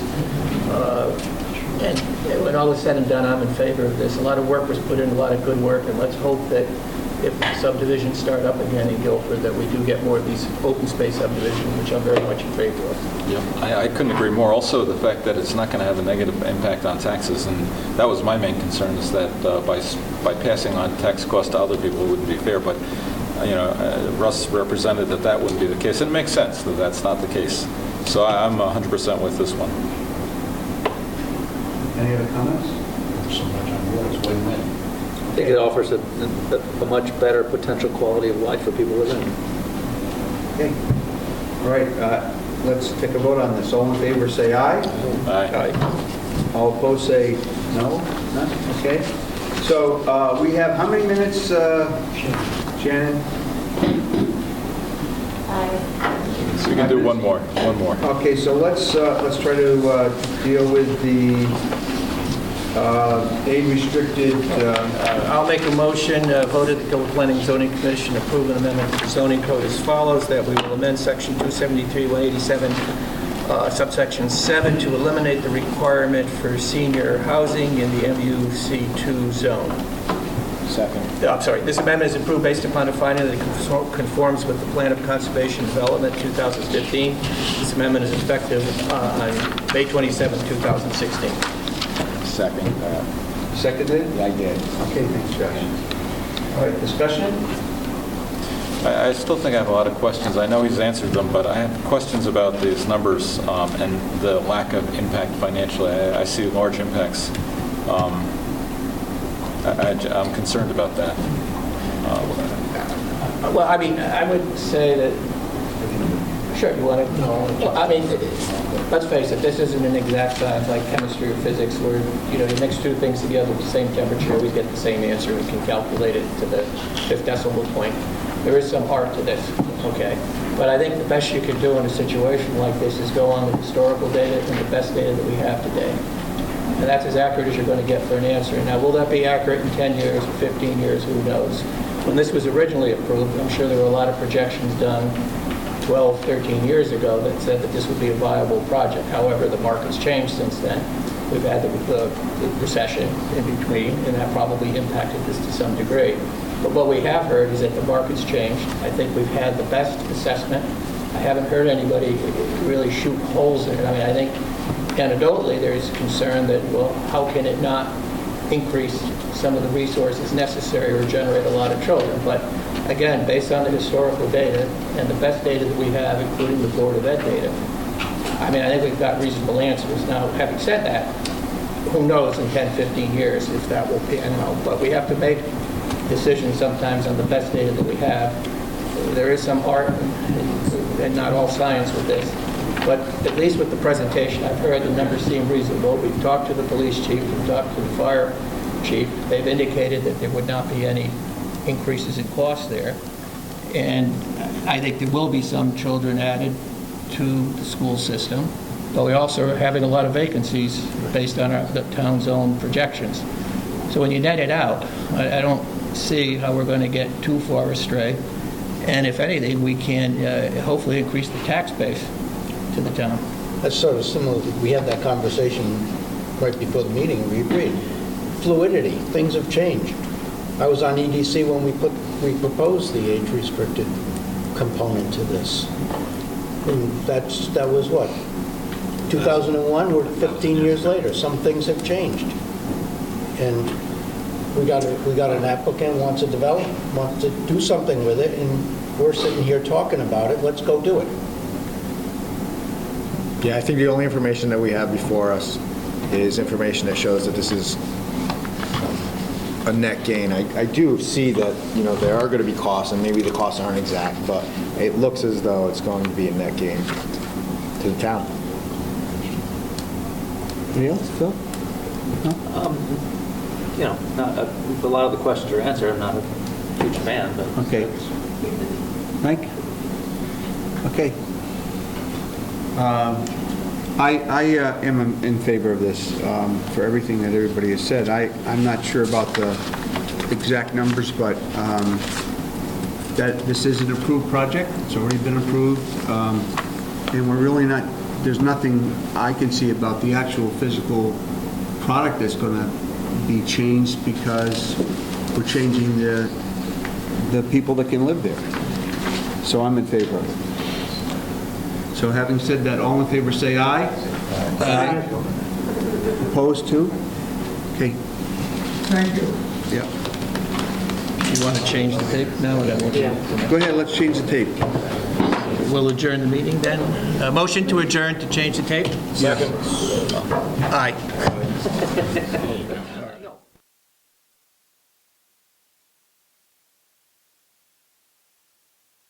Going on to site plans, and the first one is Shoreline Ballet Incorporated, 1795 Boston Post Road, 3rd floor, Unit F, map 79, lot 36, zone SCW, site plan revision, change of use from engineering firm to dance studio.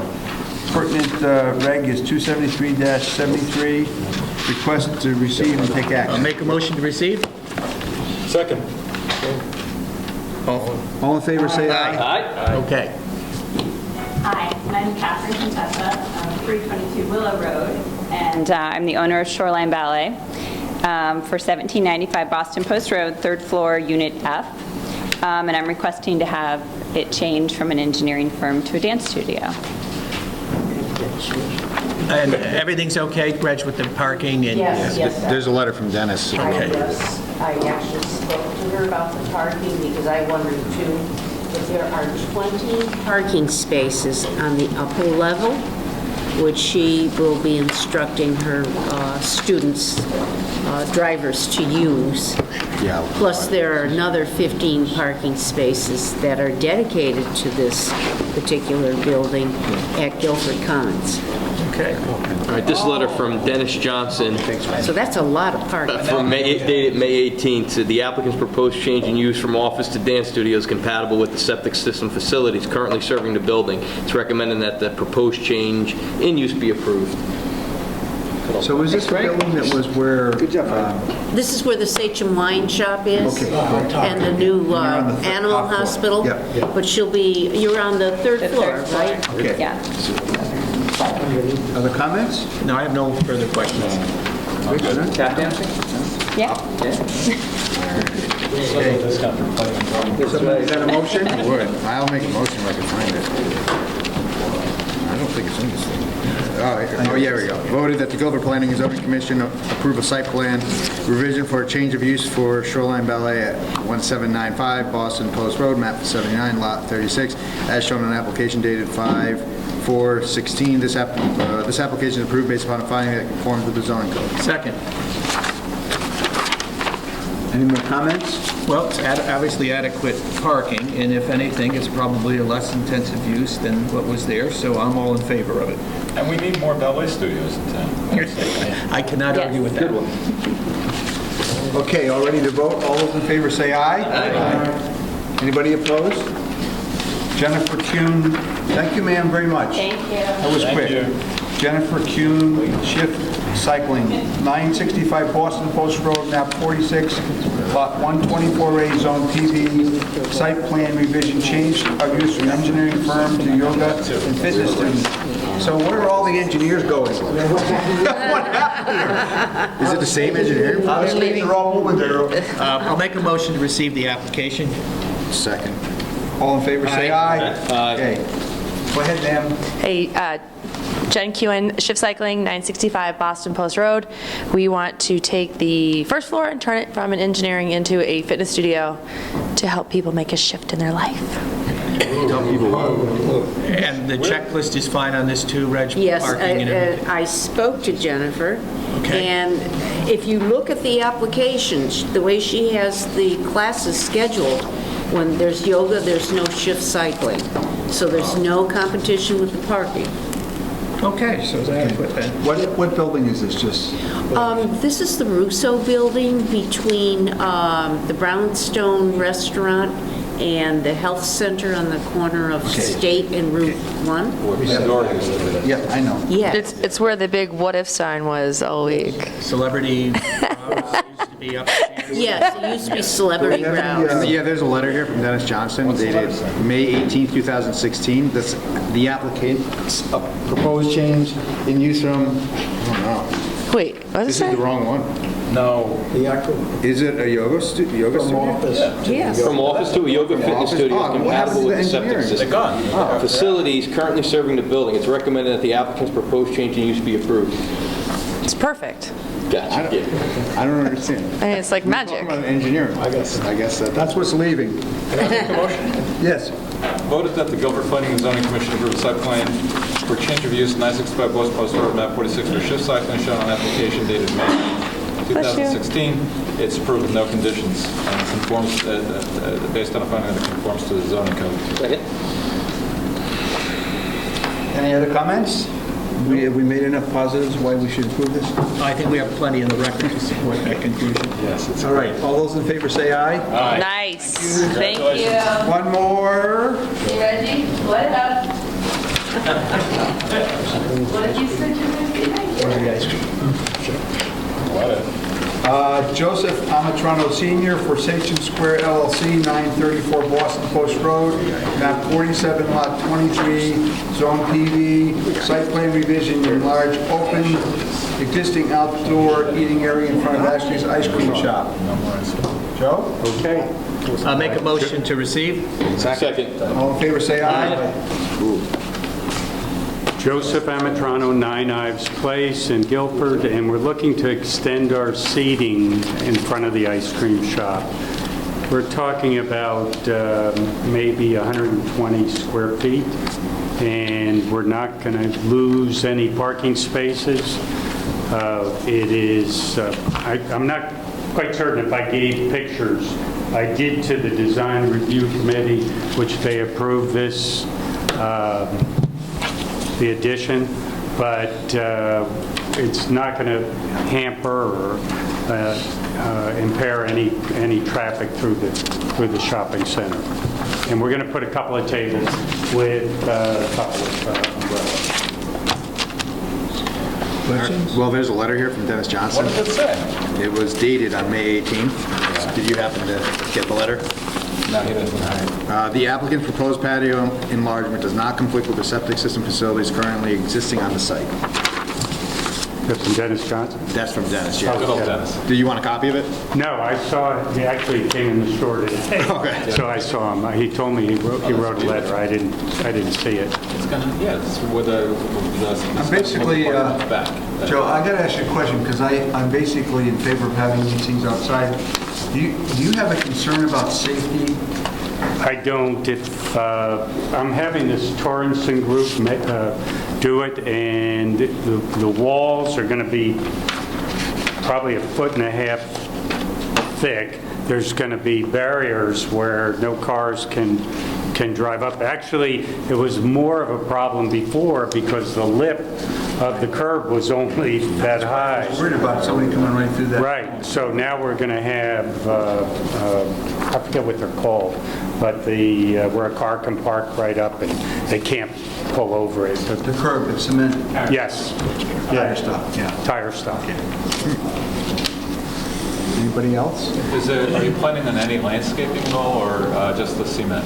Just the cement, but it's going to be very, very attractive. I mean, if anybody's seen the type of work that Torrenson does with the stone and the pavers, it's going to be top quality. This is going to be... It better be for the price they put. This is going to be an improvement on the few tables. It is an improvement upon my 2 tables out there. And did I hear you say you've been to the design? Did you go to design review? We went to design review and they approved it. Is it going to be service out there, or is No. it self-service? No, yeah. Just self-service. Do you have facilities, bathroom facilities, wash facilities? No, we do not. Is that an issue with the zoning, to have an eating establishment without... Not an ice cream parlor, right? Not an ice cream parlor? It's a retail store, really. I don't know what that would be a health code issue, wouldn't be under Dennis would have had that. Yeah, I just go through, you don't ask, you don't get, no. Okay, fine, sir, thank you. You don't sort of have sit down and say, Okay, right. You have Voted that the Guilford Planning and Zoning Commission approve a site plan health revision. director comment. Oh, yeah, we read that in. You read that? Yeah. we read it. You want to go? No, you go ahead. All right. Voted that the Guilford Planning and Zoning Commission approve a site plan revision to add outside seating at 934 Boston Post Road, map 47, lot 23, as shown on an application dated May 15, 2016. This application is approved based on a finding that it conforms to the zoning code. Second.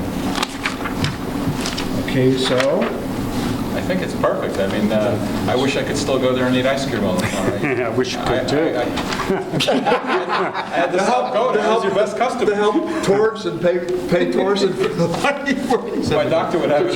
You're going to be really fat if you help pay for that project. Hey. Anybody else? good with it. Okay, let's vote on all in favor. Say aye. Aye. Congratulations. Thank you. Okay, we're moving right along here. Application to receive coastal area management site plans. Russell Champagne. The last one was campaign. The last one was Champagne. Just call him Don Perrier. Shalid Residence, 480 Clever Hill Road, map 81, lot 27, zone R8, coastal site plan. Minor additions to existing accessory structure within 100 feet of coastal resources and office gym. 273.36A and 273-91C. Receive and set public hearing date for June 15th. So moved. Second. All in favor, say aye. Aye. Second one is Bayberry Creek Marina, 311 Chatfish Island Road, map 23, lot 2, zone MR1, coastal area management and site plan revision to create 2 apartment dwelling units in existing marina building, no exterior changes, no additional parking required. Apartment will be served by existing septic system. Affecting code is 273-91, 273-73. Receive and set public hearing date for June 15, 2016. So moved. Second? All in favor, say aye. Aye. Okay, site plan for Robert Mitchell Realty, 5 Durham Road, map 80, lot 22, zone I7. Site plan revision to add 15 parking spaces. 273-73 receive. So moved. George, there's no date here, though. George, is that the right zone? I-2, I think that is, not Yeah, that's what I thought. And It says I-7. Yeah, but I think Where's 5 Durham Road? they mean it I-2, just. That's the across from the police Dr. station. complex there. I forget what it's called. Guilford Glen. Oh, I know where. Guilford Glen. Just north of Yeah, Glen. across the street from the cemetery. People dying to get in that cemetery. So we're just receiving this? Yeah, there's no public hearing. That's why there's no date. Okay. Okay, correspondence. All right, I'm off on this one, too. Okay. So you're on, George, again. Although you've been voting everyone. Want me to take off on You've been open voting. This is correspondence, so that's. Yeah. Request from Lori Wine Garden, co-owner House of Fashion Boutique, 71 Whitfield Street, to modify 247-47 to allow stores to display merchandise every Friday through Sunday from April 1st to November 30th each calendar year. Wow. Isn't that exactly what? Yeah, I think she's just making her in She's support just of. supporting She's that, just I think. supporting it. I think there was a letter at one point in our file from her, which I said I was going to read, and then we said, oh, let's wait till next time. But I guess, Next time never came. well, this is next time, and, They'll have to wait till next time. well, yeah, yes. There's no letter to read. It's gone. It's gone. Introduce it into the second public hearing. Yeah, right, that's what we Yeah. Where is that letter? Okay. Yeah. We'll get it. Yeah, we'll put it in the public hearing record. Okay, we got a request from the Guilford Agricultural Society to add the following event to the 2016 calendar. Guilford Rotary Marathon, November 6th, 8 a.m. through early afternoon. So moved. Sounds good, then. Have we had any, we used to have a lot of complaints from neighbors, but since we've gone through this scheme, has there been even one complaint? Is this, This is perfect. Who's keeping track of how many events they're having, though? I don't think there's any limit on how many. It's just, thought we if it's said a not, limit. if it's just not for profit. No, they just have to and- schedule. They have to Okay, all right. So, No, but Tom has a good point, you know, they could be scheduling, I don't even know how many we've approved now, but I think one of them we did 14, and then there was about 3 or 4. and this is- But then they could We have a list. list. So when do we see that list? You didn't ask for it.